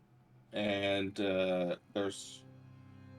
it seemed like unnaturally long, by the way. Like I don't know if we went up or down. They blindfold you and they put earmuffs on you so you can't hear. And then the room itself, so let's say Paul is held in one of those rooms. It's locked up real tight, and I'm gonna go over the specifications that they told us. Lead line, 2,000 degrees, melting point, all that nonsense. Wow. I hope he's not in one of those rooms. I mean, as do I, but it seems like it's definitely plausible that he could be. Yeah. And if he is, like I said, it's going to be, I don't know, tough. I can't see an easy way to try to figure out where he is and get him out. Do you think he's there because he's in danger, or you think he's there because of the danger? It could go either way. They didn't really seem to discriminate against whether it was you were there for yourself. So basically, cover story was that I stole. It was heavily implied, never said that I stole Iris and wanted to, lay low in the room for a day. And they were cool with it. They, didn't really care. Usually, if you pay for it, they don't give a shit. Yeah, it was about 800 gold in that is the running rate. So I mean, also it's quite a pretty penny, right? So whoever did this must have had some money attached to it if they did do it, and he's here. Yeah, Paul, if I remember correctly, was living in relatively the same kind of financial state as, like a little bit above, but maybe not much of the rest of Lee's side, right? As I mean, definitely Paul. I don't think would be able to afford it at all, Yeah. unless he's like some secret double agent that's part of a different organization. Like I don't think he could have afforded this ring at all. So it's likely his If captors. he is here, it's very likely that he is not here. He's here against his will, essentially. Yeah. If he is. And if Iris reboots, do you figure she'll tell us any ways we could recognize if Paul was in a room? I mean, like I said, they blindfolded and put earmuffs on us. So, Jared, but when they opened the door to let us out, did I like catch a glance before getting blindfolded of the hallway, or did they do all that in the room before taking us out into the hallway? You would have seen the opening, like the door would have opened to see the opposite door across from you in the hallway when the Okay. guards came, but you weren't able to peek out left or right. Okay, but so there was a door Yes. opposite. Well, I did see that this room that we were escorted to did have other rooms near it. So if it was possible to find out where we were, you could maybe check those rooms, but it would be hard pressed to. Um. Do we want to go in there? Is it worth it? Oh, I should say that after we went down that long twisty corridor, before we went into the anti-magic rooms, there was another area where they tried to disorient you further. Luckily, my constitution was good enough to not be affected by it, but I did feel like a little nauseous as we like hit, I don't know, like a checkpoint or something. So there really is a lot of like security measures in this building. Um. One way we could get, if he is under their control, these do seem like the types who would um cave to the highest bidder. Um, I have some pretty sought after artifacts in my possession. Um, I'm not referring to the Columbia, the dagger. I know how valuable that is, but I have others that are also valuable. Maybe we could bargain um, and negotiate some kind of transfer. Uh, Well, I don't know. that could be dangerous if whoever is imprisoning Paul is actually got more political sway than us in this encounter. I will say they do offer you to stay in the room, so it's possible Paul might not be alone. It could be that whomever is capturing or has captured him has an agent there with them.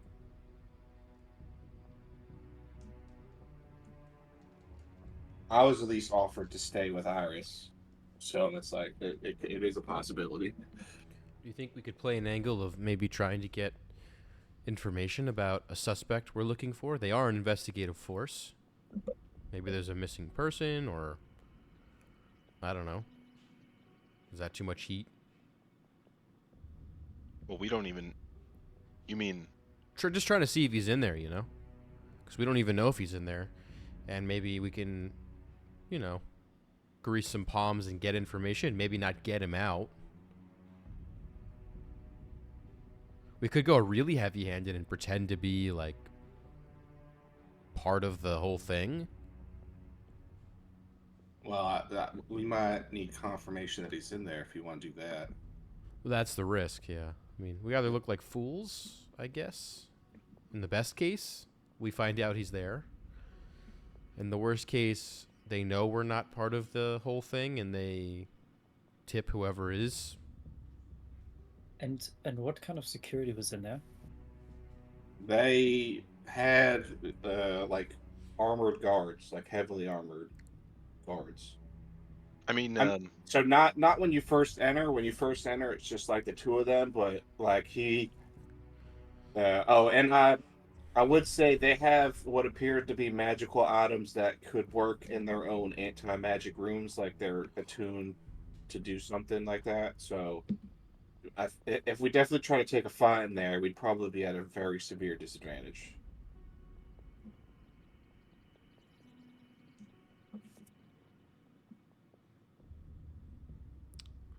I'm not Yeah, sure. it seems to me this place might have to be a last resort. Like if we don't have some other means of I mean, locating him. we could potentially. I kind of like the idea if we're willing to spend some gold. Say that we want to find, uh, Paul's a person of interest, and you're trying to pay money for information. Like maybe they'll be, if we're actually willing to spend some gold on it, that Hi, might be the I'm best. Oh, Iris. Iris is back. She Okay. rebooted. Windows Oh, update. We're good. what did I miss? Not too much. We're just discussing about what the best option may be for this whole situation for Iris, them at least. real quick, Iris, make Yes. a perception check. Perception. is your eye still in there or is it back? It's popped my. Yeah, fuck it. I'll throw another flash of genius on here. It's 14 total. All right, Iris. You notice after your slumber party with yourself, you awake and parts of your arm that was once fleshy are reverting back to mechanized form. Oh. What does that Hmm. mean? Maybe like a third of your arm now is back to your construct form and less fleshy. That's new. Your arm? What about it?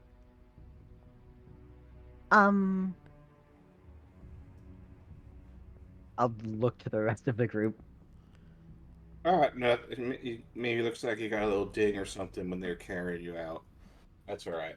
Um, but Iris, did you? I was telling them I didn't really get much when we were blindfolded and earmuffed. Did you happen to catch anything? I I don't know. I don't know I if have your system was more. general layout and pathing, but I couldn't tell if they were holding who we were looking for. The Uh, place seems well built enough for that purpose. I just don't know if he's just yeah, sitting there. Yeah, I assume yeah, they smuggle I people agree. and artifacts in and out of that place left and right.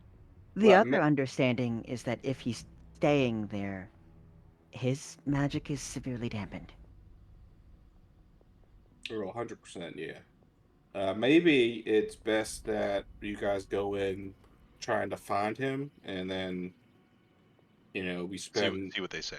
see what they say. Maybe spend some gold on some information, and I don't know. Maybe they'll be able to maybe admit that they have him. I don't know. I Could just we? Yeah, I worry about getting misinformation I was and gonna say being that. What would be intentionally their misled. motivation? I mean, potentially, let's run through this, right? If someone put him there, and they're paying for it, you said it's $800 a month Eight or a yeah, night? it's 800 at Excuse for me. like a willing 800 or not. artifact. Yeah, I'm sure it's more for a prisoner. A live it's prisoner. it's probably at the very least 800 or not. So do So you it's think expensive. we could offer anything that would replace guaranteed at least 800 gold a night? Well, Even if, yeah. here's what I was thinking. I have these trinkets. I'll pull out the what are they? The coins, the fortune's favors. I don't know much about these, Oliver. I don't know. Do you What, do you know how these coins? work? Yeah, usually you trade them for things, spend them. Got him. Okay, so have you ever been to Karth? It's on the bucket list, but I haven't got an assignment there yet. Does the phrase "fortune's favors" ring a bell? Uh, Fortune's favor. I know that's the ruling faction there. I don't know what favors are. Well, these I at least am under the impression that these coins, when flipped, uh, do various different things. Good things? I'm not sure. I haven't tried. I believe the markings on them indicate the type of thing that they do. But other than that, I really don't know. Do you I think think good things. can they help us? Oh, I also remembered. I can. All right, Oliver, just go with this on faith right now. Don't ask too many questions on it. I can ask Ioun to see if Paulie Paulie's in there. I mean, Oh, that would be useful. if we want to go that route. But but we could be lied to. We I mean, 60% of the time I'm right, 100% I think. Let's go. That's right. Something like that. You want to just ask and then just fully believe and buy in I'm gonna whenever. believe and buy in either way. Yeah. I mean, if that's if we want to, because I mean, if we get a no, then maybe it's not worth even going in, Yeah, if you're willing to expend that. unless there's something else we think. I mean, it is a question to Ioun, and it is pretty. I don't know. Do you think it's worth it, or How much do you care about Paul? I care quite a bit about Paul. I I feel feel bad for Paul. I feel slightly bad about his situation, I feel like we're responsible for Paul. We got like him into this. maybe a little bit. All right, you know what? I'll do it. That's all right. All right, Easy would you come, easy like go, as they say. me to tell you the range before you roll, or would you like to hear it after? Range in me being told the truth or lied to. Oh, you already know it's 60-40, right? Yeah, 60%, 40%. Yeah. All right. So you have to get a 60 or lower. Okay, it's just flat. You're not going to randomize it. No, I didn't randomize it for this. All right. Do you want me to ask my question then roll, or? Yes, and then I'll get the Tower of Terror. Oh yeah, let's do that. I like that Ooh. idea so much better. All right. I guess. Give me a second. Is there like a nice, quiet bench area I could maybe sit at? Yeah. So I'm gonna go over to a bench. I'm gonna be like, bear with me for a minute, guys. I'm not really used to this sort of thing.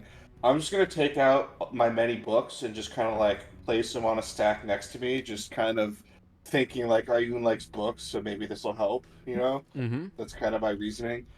And then I'm just gonna close my eyes, and then just be like, all right, Ayun, I don't really know how this works, but I think from what I felt the other night, I have the opportunity to ask you a question, and that question is going to be: is Paul that we met in Leafside being held against it? Well, is being held by the syndicate in the building that we are uh, trying to get into? Okay. You gather from a strange tingling in your mind that your words are received, and you get. I got an 11. Ooh. I thought you got a 91. That is a No, 91. it's a 91. I read it wrong. Wait, which one's the? Yeah, you can't tell. That's a good point. Which one one's is the 10 and which one's the 1? No, all right. You got to re-roll it one at a Yeah, time. yeah. I don't know. Wait a minute. I'll roll them one at a time. Oh, Okay, I thought there was a. I thought there Yeah, was a you 10. think that the hundreds is Do the the hundreds do the ones are- ones place first, so there's suspense. All right, this is the ones place. Wait, I thought I gave you a D10. You No, did. you- You gave me two You D10s, gave but him they're two both D10s, but they're yeah. They're both both like 0 actual through 9. tens. Oh, There's no like it's double 0 through 90. okay. Wait, did you? I just rolled it. Did you just move it again? It just moved. Yeah, roll again. All right. So this first dice is the ones place, Jared. Okay, one's place. The ones digit. 2. 2. Damn it. Damn it. I mean tens place. Why All not? right, this one. Okay. Oh, and I gotta zoom out. This one's Well, the I tens said place. 60 and lower is a truth. That's what I Yeah. said. Yeah, but And we wasted the 2. Oof. Damn. 82. Rip. Okay. Wait, Now- do I know? Yeah, I let me don't just know. so let me clarify. So we're about to be lied to, and we've made the decision to fully go with it. Yes. No, no. I what- love it. Really, I think the wording I meant to say is 60% is the truth. 40% may or may not be the truth.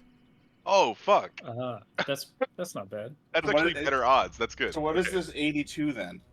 That so we don't know if we're getting the truth or Yeah, not. you cannot take this as 100% truth. Okay, so take it at 100% at Yes, truth. exactly. Yeah. We are going to no matter what. But Okay. Your question is Paulie held against his will in the building you... No, I took out the against his will part in case he is doing it willingly. So my question is Paulie being held by the syndicate in that building that we are trying to get into? Okay. All signs point to no. No. No. All right. Under that Well- question, the answer may or may not be no. and all right, do our the characters answer's no. know that? Know what? Yeah, you would know That it's 100% fuzzy? if it was like 100, like the way that this will manifest to you, Jara, is it is fuzzy in its return. Not a clear answer that you got, for example, in the Temple of Ayun that you visited. Right. All right. So my question to Ayun was: is Paul being held in that building that we were trying to get access to? And the overwhelming feeling I got back was most likely not. So I think based off of that information, I mean, all right, there's a caveat that he could be held in another building. Well, I wouldn't know what other building that would be.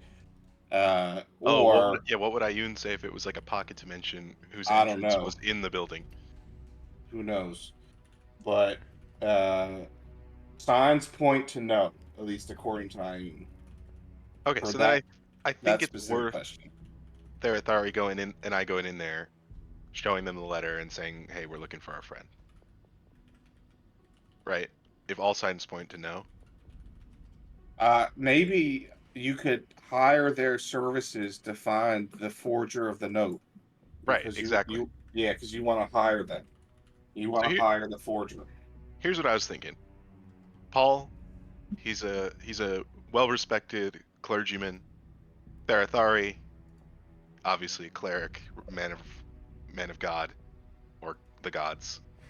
And I'll use my mask to transform into an elderly man, who is dressed in Bahamut garb, because the best lies have a little bit of truth, and I do Sure. have the blessing of Bahamut today. What if we went in there and pretended to be just friends of Paul? We're all involved, in our various worship practices. Okay. That's how we bonded. That's how we're friends. You, Oliver, as well. You're a man of the cloth. At least you're pretending to be. True. But Does this work? doesn't that note say? Wait, what is the note? Yeah. say again? Actually, what was the exact wording of the note? Exact wording. I mean, I didn't write it word for word, but Oh. essentially the note is, I failed you. I failed the people of Leafside. I failed my station. I no longer am fit to operate at my station. I don't deserve to be a bishop, et cetera, et cetera. Like, I'm effectively leaving and not saying anywhere where he's going or anything like that, and apologizing. Okay, so we are friends of his in Leafside. All right. Then you want to track him down. Yeah. Works for me. You do the speaking, I guess, right? Oh yeah, I can. As long as I can do the speaking. All right. Hold on. Before he does that, let me see if I have anything here. Yeah, I'll go ahead and give him guidance for this performance. All right, and I am going to drink. Before I walk in, I'm going to drink my elixir of boldness, which gives me. Can roll a d4 and add the number rolled to every attack roll and saving throw. So it's basically bless in a bottle. Okay. I like it. All right. You enter the establishment. As described to you, you see the two men sitting there, well dressed. Don't say anything until you walk up to the glass. Now it's you, Oliver, and Therathari, correct? I think so, yeah. All right. You walk up to the glass and you say, Excuse me. "Yes. How may I help you?" The three of us are searching for a friend. He seems to have left this morning in quite a hurry. We're in town. He had some meetings he needed to go to, and we decided to accompany him. But he left this note, and we believe it to be forged. And the services you request from us are? We would like to find the forger of the note and hopefully find our friend. Right. We can supply such services, but not for cheap. Let me get a little bit more information about your friend. What is his station? What is his name? What was he doing here? And maybe we can arrange a price. His name is Paul. He was here for some meetings. You can take a look at the note. We're his friends. We just accompanied him to town, so we didn't attend the meeting. But he seemed quite upset afterwards, and we haven't really seen him since. And he left this note, and you can read it and sort of see what he said to get a better idea of his character. Although, well, no, we believe the note is not him because it doesn't sound like him. Right. Make a deception check. Okay. Oh, I get advantage on deceptions while disguised. Mm-hmm. And I have guidance and bless. Let's go. Should be a 33. Yeah. All right. So my actual deception modifier is not very high, but it's a good roll. Oh, it is pretty good. It's still 28. Okay. He'll read over the note. You're looking for a bishop, yes? Yes, a bishop named Paul. Right. Wait here. Until turn from the chair that he's sitting in. The other gentleman will stay, not looking up at all, just completely ignoring you all, and he'll disappear behind the glass off to the right. Do you do anything in the time that you have? I don't know how much time I have. We're at a desk, right? Well, you're at the front desk. It's sort of like a bank teller's behind glass. And in the room, there is a coffee table behind you next to the door and a couch or a bench. And then to the right of the glass desk is the double doors. Is there anyone else in the room with us right now? Nope, just you and the guy behind the glass, one of the two front desk people. I guess I'll. Do they have any would they have literature out on the coffee table? There actually are. There's a couple pamphlets? of pamphlets. There's a couple of sightseeing things. Oh, sightseeing. I'm looking more for I'd like to browse their services if that's like a pamphlet. They do not leave that out in the open. Okay. All intents and purposes, what you gather this place to be a front for, what it looks like, is kind of a travel agency almost. Like a local tours and sightseeing and things like that. I see. I'm good. I'm just looking around, taking it all in. All right. He will return to the glass. Excuse me, sir, please. And I'll usher you over. Yes. Right. My employer and I have determined we can provide services here. Of course, with any seeking arrangement, we do not guarantee results. We only guarantee due process. If your friend, the Bishop Paul, is in the Grove, and we have intel for him, we will share that with you and proceed on with our investigation. At the conclusion of our investigation, or until the time of the contract expires, that is the arrangement. And he'll hand forward a piece of paper. You can see in the chart on the bottom, we have registered prices for investigation windows, as well as number of investigators on this. Should you choose any of these, add up the columns, and that is your total price. It is non-negotiable, paid up front entirely. Do you have any questions? Not a question, but perhaps just some additional information before you make a proposal.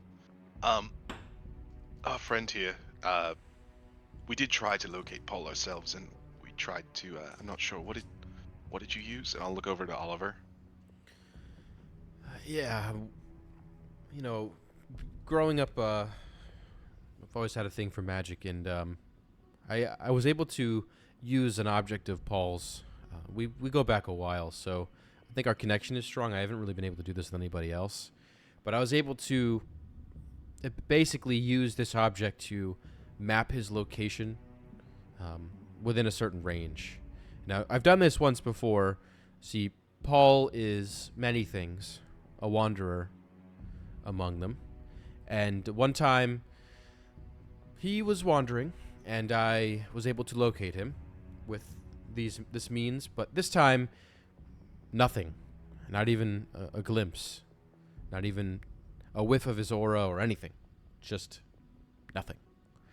And I told Fred here that this is peculiar. Something terrible may have afflicted our friend Paul. And so we seek your services to find answers. I don't think I missed anything, did I? No, I think you got it. Well, he'll roll a deception check.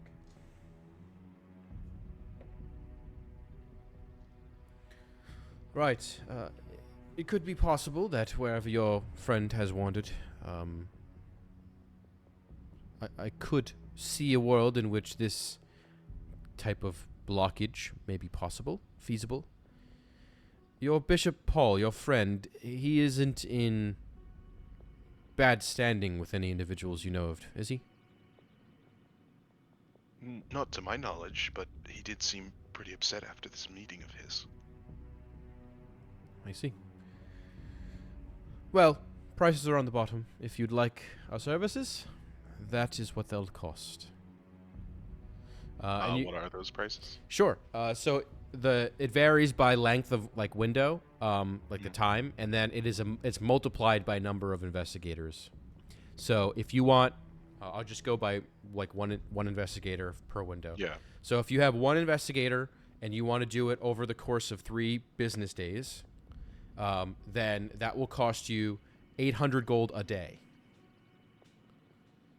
You could obviously enlist the services for 1 day. The going rate is around 800. The only exception is if you were to do something like a 2-week investigation, it's dropped down to 600 a day. And then each investigator is a multiplier on top of that. So if you had 2 investors, it would be 1,600 a day. Now we have obligations in our own congregations. Bars. Facts. So we won't be able to stay in town for long. If we were to go with a longer package, would you be able to relay that information to us somehow? Sure. If you look in the next column there, we offer by mail, by sending, message, or by person. Your discretion. You can choose whatever you'd like. No additional charge. I'll sort of show the options to my friends, see what they think. Oliver will look at their authority, essentially. Because he has no say, necessarily. Their authority will pull Felix aside. Just give us a second, he'll say to the guy. Yes. That's a lot That's a lot of coin for not very much assurance, I would say. I got 400 I can chip in. That's all I got. I can definitely make 200 work. And what, just for the day, you think? Yeah, it's the cost per day. Excuse me, one moment, and I'll go back to the guy we're talking to. If we were to just do a day, what would that entail? Would we be working directly with the investigator throughout the process? If you'd like, some tend to work by themselves, but you will be queried for information at upfront, and that information, however much you choose to give, will aid or abet or hinder, the investigation.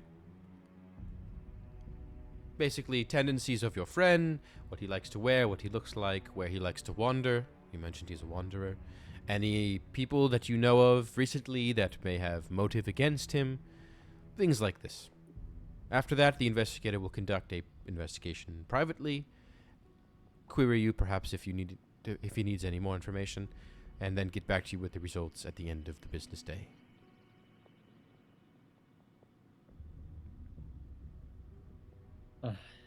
Seems to me like we could pay to more or less double our efforts. Yes, but even still, after we leave, would we be able to act on the information that we receive? If you are in fear of your life, we do offer lodging discreetly, if that's something you'd like.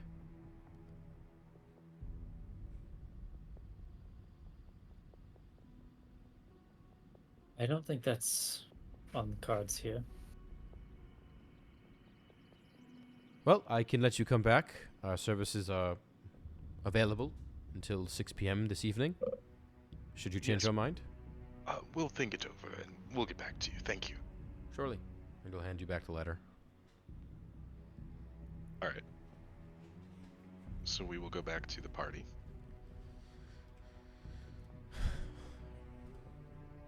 Okay, you arrive. All right. So they're willing to help, but I'm not sure exactly how helpful they'll be. What did they say? Basically, that we can pay about 800 gold for help for the day. And they said they'll kind of conduct their information, ask us for our own information that we can provide about him, and then they'll kind of get back to us at the end of the day with whatever they find. But I don't think there's any guarantee that they find anything. And if they are keeping him themselves, then they're incentivized to give us misinformation.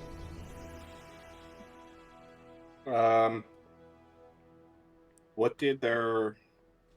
I don't know. Did they give you a contract? They gave me a magical contract. Yeah, I would have What? been able to probably take the contract with me, right? Yes. Yeah, I'll show Jar the contract.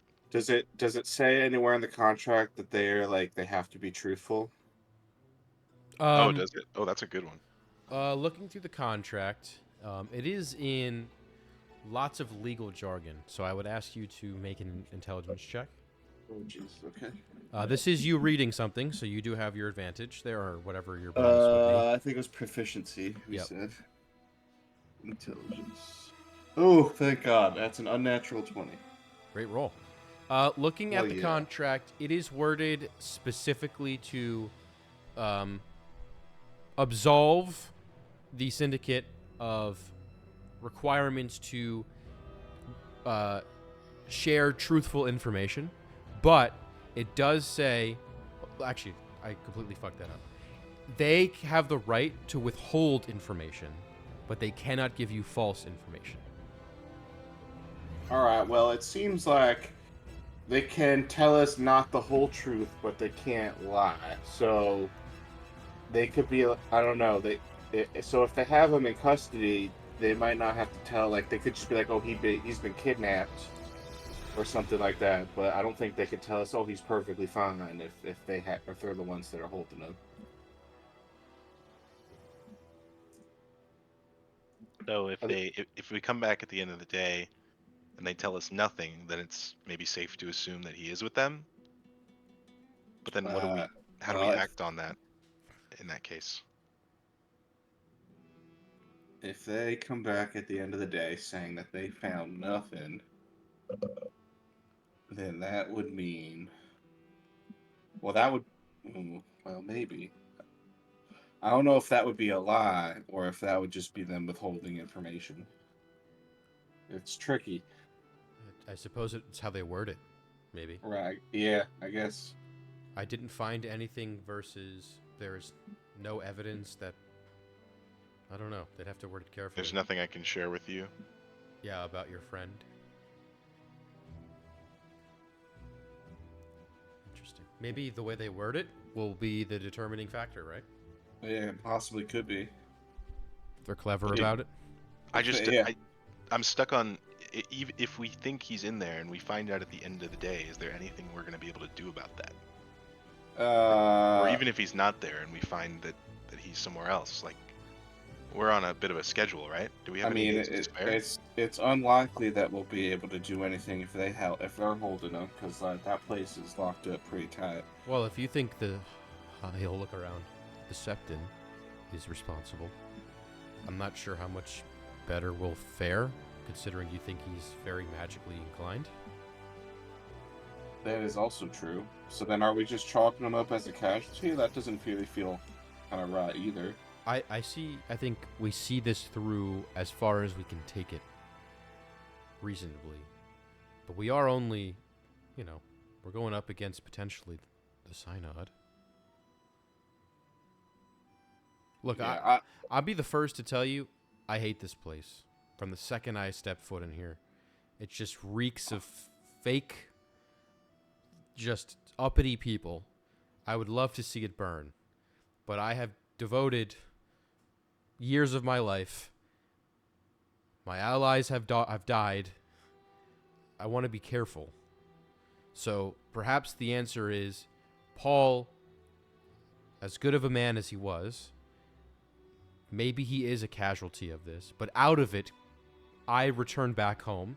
I share this information, and the High Septon is on the list, first to go. well, would it be useful to you, like, to find out who took him? I think I have more than enough to incriminate everyone in this town. I'm doing this because Paul was nice to me. I never got the same vibes I got from everyone else. I think he told me he grew up in Estanza. I don't really remember. I'm doing this because I think it's right, and I hate to walk away from this corrupt place taking another fair, good person.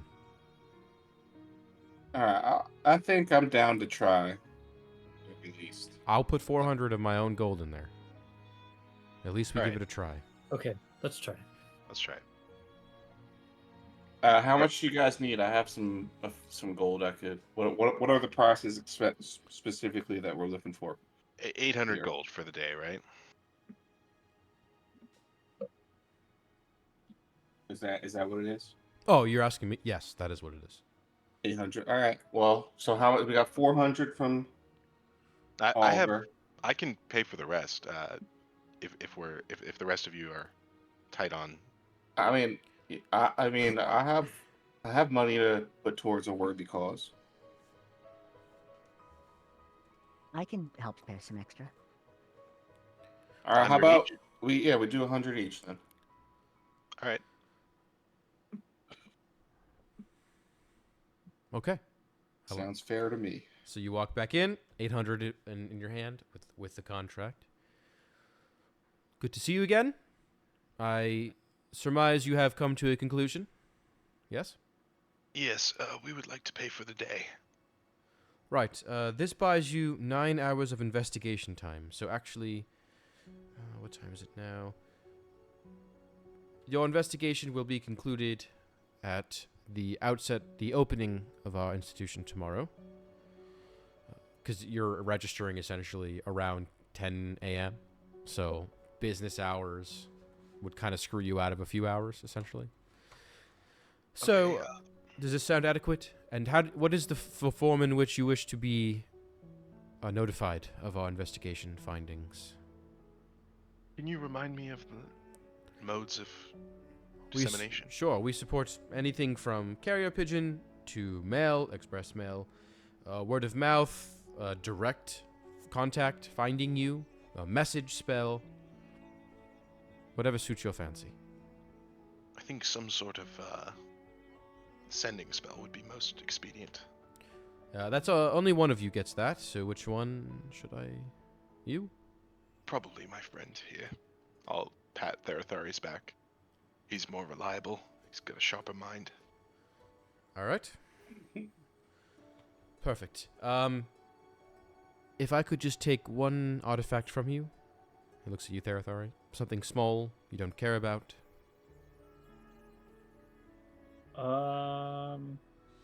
Could be a piece of gum, for all I care. Just something that you've used. Yeah, sure. He'll take out he'll tear off some bandages or whatever. Fine. Some used bandage. Give him a No, ration. Not used, obviously. Oh, okay. Sure. Thank you. All right. 800 gold. I would need the signature from all of you, if you don't mind, to conclude our business. You all sign? Yeah, I'll sign as my real name because I take this shit seriously. Okay. Oliver will sign. Therathari? Yep, signs. Wonderful. I'll send my investigator out shortly. Please stay in the lobby. He'll get his first round of inquiries, and the investigation will start from there. And will we be receiving updates if there are any, noteworthy discoveries throughout the day, or just at the end? We communicate a very limited amount of times with our clients for safety, of course. If there is any reason to conclude the investigation early, you will be told why. Otherwise, the information will be shared with you in the evening. Okay, and if there was some sort of conflict of interest for whatever reason, you would let us know, I'm sure. We are under no obligation to let you know of conflicts of interest. However, we cannot lie. What we tell you will be the truth, nothing but the truth. I see. They just don't have to tell you jack shit. Oh, well, thank you for your assistance then. Of course. I will send your inspector out shortly. Please have a seat. He'll disappear. What do you guys do? Anything in the meantime? Sitting on the bench in the lobby? If nothing, we can skip. I'd probably want to just talk about like what we are and are not comfortable divulging. Sure. I think we leave out the septon. The septon. Sure, but what about the synod? I mean, he was at a synod meeting the night. I think that's important to let them know. Can we say that in a way that doesn't implicate the septon? What if we say where he was last seen? Yeah, I mean, there's nothing. Well, that would be at the estate, would it not? Yes, but it's the truth, and we want our friend found. I mean, if we give them false information, how are they gonna? I was thinking maybe we could leave out exact details. I don't know if we can trust them. What if we said the Hallows? That could work. Just adjacent things. Do you think that them knowing he was at the estate before he went away was... You think that... I don't know. I'm just saying. If we implicate the septon, they might not want... We do know probably some secret information about the owner of this estate. Maybe that information isn't known by this group. I would be surprised. I think everybody kind of knows. It's an unwritten rule. Technically, the city owns the estate, but the septon stays there. Would we leak anything about maybe just the passage from the Hallows to the estate? Secret passage. Perhaps. Paul got drunk the night before and was kind of talking a lot, and he let that slip, maybe? That's how he gets to these meetings? I don't see why that would be bad to share. Yeah, I'm good with that. And I think it's important that we saw him angry. We saw him leave the Hallows in an angry state, and we couldn't catch up with him, and we lost him, and he disappeared, and then we find this note in the morning. That works for me. I think that hits the beats. All right. All right. I can do the talking if we're comfortable with that. Yeah, you've been doing great. Yeah. All right. After a few more minutes of waiting, maybe 10, 15, you see the double doors swing open, and you see a human man, maybe about 5'6", 5'7". He wears like a brown leather jacket, sort of brown slacks, and like work boots. You can see underneath the leather jacket is a white T-shirt that was probably once white, but is sort of like an off color. It's been used so much. There's stains, not very well kept comparatively to the people who are behind the glass. You can see on the top of his head, he's got like a wave of hair that kind of goes over the top of his head that is thinning extensively. It's like almost should probably just shave it already. And he has sides of his head are kind of full with hair. Just that little like toupee looking thing on the top, just sitting there. You can see as he walks out, he has a manila folder and tucked under his arm, while he's unscrewing sort of a small flask. Puts it in his breast pocket. He'll step forward. All right, I'm told y'all are my assignment. The name's Inspector White. I heard your friend is lost. See if I can help you out here. That's Felix would recognize that name, right? I think you all should, hopefully. Yeah. He's the guy. That's our guy. He's but the report guy. Remind me what Tenley said. Tenley said that she had looked into it and that there was no like malice involved or something like that. They had no they're not responsible for any action after the investigation. They're just there to look at shit. They don't really have any obligation to do anything with that information after the fact. Okay. But that investigation basically turned up nothing, right? That's not what Tenley said. I guess Tenley didn't make any mention of the results of the investigation other than it stopped at the people who commissioned it. So with their contract, you gather either they didn't say anything to them or they reported it and they just chose to silence it, would be the gather. Yeah. Okay. All right. I want to start off by saying I'm terribly sorry that your friend is lost. Now, I'll tell you what, I don't know if anybody's told you this yet, but I got the best record at finding lost people. I'd like to think I think like them. And, You think like a lost person? That's not very reassuring. Oh, but it is, because that is how I find them. I get in their minds and I think, where would I go? I trust your process. Make an insight check. Barathar inside him too. All of you can. Oh, I guess all of you will. I got a 3. Okay. 14. Okay, 14. Oliver got a 20, a dirty 20.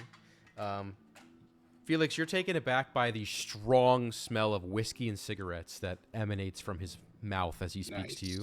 He's kind of leaning in close as you guys are huddled around the table. Therathari, Oliver will note, this guy's drunk. It's like 10 a.m. And he's like pretty blasted. Good for that guy. You can see he has the hiccups a little bit as he continues to speak. He pulls out a manila folder that's under his arm, and he'll start to write on this. Or from it, he'll produce a legal pad and he'll start to write. Now, I want you to tell me what he looks like, what he was doing on the night he disappeared, who he was last with, if you know of anyone who may have bad feelings for the guy. I understand he's a bishop, man of the cloth, and he kind of does like this thing and bows. So, I would be surprised if somebody's out there trying to collect him for ransom, but I don't want to rule nothing out, so let's go through it. Fast tracking those kinds of questions. What do you say in response? And he'll write corresponding. Well, our night began in the city at the uppers at a bar. I don't remember the name, but I don't think it's too important. Paul had a meeting coming up later that night, and we were just tossing back a few ones before the meeting. Paul was a bit, inebriated, I might say. I know the man of cloth usually don't drink, but this Paul guy sounds like a good time. And he, Shouldn't be hard for you to get into his head then. Amen. Burn. he told us He's that too drunk to even be offended. Yeah, that's why I said it. he told us that the way that he gets to these meetings are in the Hallows, and he specifically mentioned something about an invisible doorway that leads to a passage or something like that. Now, you telling me there's an invisible doorway in that rickety old church up there? I wasn't inside for the meeting. I had to wait outside, but that's what Paul implied when he was with us. And I'm liking this case already. He's right. so then we go, and he's in there, and we went to our respective temples on the side to pray while we waited for our friend. And when the time came, or I guess a little before the conclusion of the meeting, we were outside again and waiting for our friend, and he stormed out, belligerent and angry, stomping off. He didn't seem angry with us. He seemed frustrated about something that happened in the meeting, but we weren't able to catch up with him, and we lost him. My legs don't work like they used to. I hear you. But later I guess we didn't see him for the rest of the night. Now, let me stop you there. You say you saw him leave the Hallows angry and cussing, yeah? Did he leave with anybody? Did you see anyone follow him? Yes, actually. There was a. Well, I would know, right? Because Jara would have told us. Yeah, yes. There was a tall woman. She did not look like she was from here. But a tall woman. No, not a tall woman. A cloaked figure, right? Because I don't know. Oh, I guess I did see. Okay. She was only cloaked after she dropped the disguise. Yeah. Okay. There was a tall woman who followed him, but she put up a hood and dropped her height a bit. She may have been disguised, but I didn't make out what her other form was. You think this lady's responsible for this? She may be involved. She seemed to be part of the meeting that he was at. I think she knew him, but I do not know her name. Okay. He'll reach from his breast pocket again. Excuse me, it's my thinking juice. And he'll drink a little bit more. Cap it, put it back in. All right. This lady you saw, tall, did she have any qualities that may make her stand out amongst a lineup of women besides her height? Yes, long limbs. Right. I would describe other Sure. human qualities. I don't really know, but All right. And you saw them were they ever together? Have you seen them together before? Is this a mistress? no, I believe they walked in opposite directions. She just came out soon after him. Right. All right. Any other information that you think may be necessary for this investigation? Well, I can give you the note. I don't know if there's anything you could glean from that. It was There's a probably note. forged by his captors. Ah. Yeah, toss it over here. I'll be part of the investigation. You'll get it back. But I think it's worth the evidence here. Keep it in my records. He'll read it over. Are we at this guy's desk? No, you're in the lobby. You're literally Oh. sitting around this coffee table on a bench. All right, that has been logged. Anything else? I'll look over at Therathar. I can't think of anything. Either of you? All right. Well, I assure you, I will not rest until 6 p.m. tonight. And then again until 10 a.m. tomorrow until I find your friend Paul. If you find anything out in the meantime that may help my investigation, you return to here. If it's after hours, you're going to have to wait. But I'll gladly hear anything you have to say if it's pertinent and important. Until then, we'll be in touch. Thank you. He'll stand, fix his leather jacket, pull from the pocket again the flask, take another swig, close it, put it in. Oh, actually, Yeah? that reminded me. Thinking back to my bartending days, is there anything I would be aware of that might be some sort of like a concoction I could come up with to maybe counteract the negative effects of alcohol? Like you want to drink without getting drunk? Right. Sure. Still feel good from the drinking, but Yeah. not have it impair your cognitive abilities. Yeah. You could definitely, with your alchemical background too, you can definitely put that into a spirit.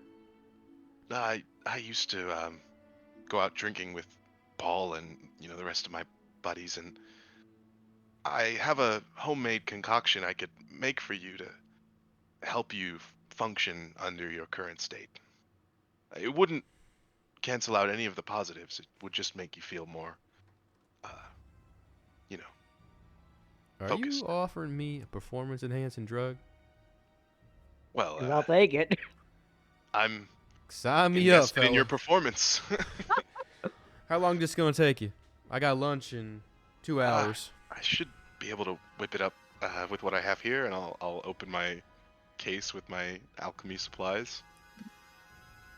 I don't know. Do I have what I would? I don't know what I would need for this. If this is unrealistic, let me know.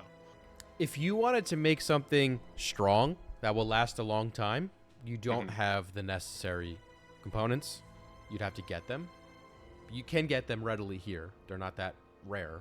But you can whip together something that will mitigate the side effects of being drunk, I'll say for maybe an hour or two. Nothing substantial. Could I? Especially this guy drinks like a fish.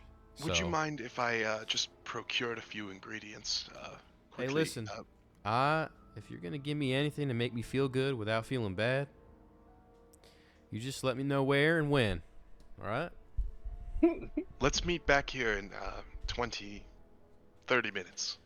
Yeah, I got a couple magazines I can read through. All right, and then I would go buy the. We don't have to Sure. play through all that, but I do want to RP you going back to the group, and then we'll conclude session with you returning with the concoction, or at least rolling for it. sure. So you return.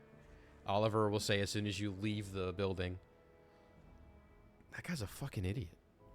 By the way, that's the Inspector Wyatt I told you about. Yeah, I have a feeling he's not in on whatever's The going only thing on. that guy's in on is the flask and multiple I think- bottles. He seems to be. There's a word for this. He's their patsy. Is that the word? Yeah. You think he's just blatantly ignorant and they throw him at problems? I think they throw him at problems they don't want to solve. The village idiot. I get it. It seems they have several ways to collect money and yet perform inadequately. Well, I think I'm agreeing with Felix here. This isn't their usual offering. So I think that confirms they're either in on it, or this confirms they know. Let's just say that. Either they have the guy, they have Paul, or they know where he is, or who has him. So at the very least, we paid $800 for. I think that's pretty good intel. Yeah, and Yeah, hopefully so who do you think has put them up to it? Well, the synod, right? I mean, which is it we're up could. against a lot. It could be. Yeah, it could be the synod. It could be a lot of people. Honestly, the synod has a heavy reach, especially in a city like this where a lot of favors get you a lot of things. Again, I hate this place, but you know, could be anyone. But Felix here has offered our hardy investigator a drunk-free way to feel loosey-goosey and happy. So maybe that'll help us out, actually. I'm just hoping he's actually good at his job after this. Well, I have a feeling it's like a broken clock is right twice a day. You know. Felix, what are the chances you could covertly add some truth serum to this concoction? Oh, I like how you think there, Thari. I would need to cook that up separately, but I don't have any on me. But that's a good idea. I like that a lot. Seems like the kind of guy who would fall for that.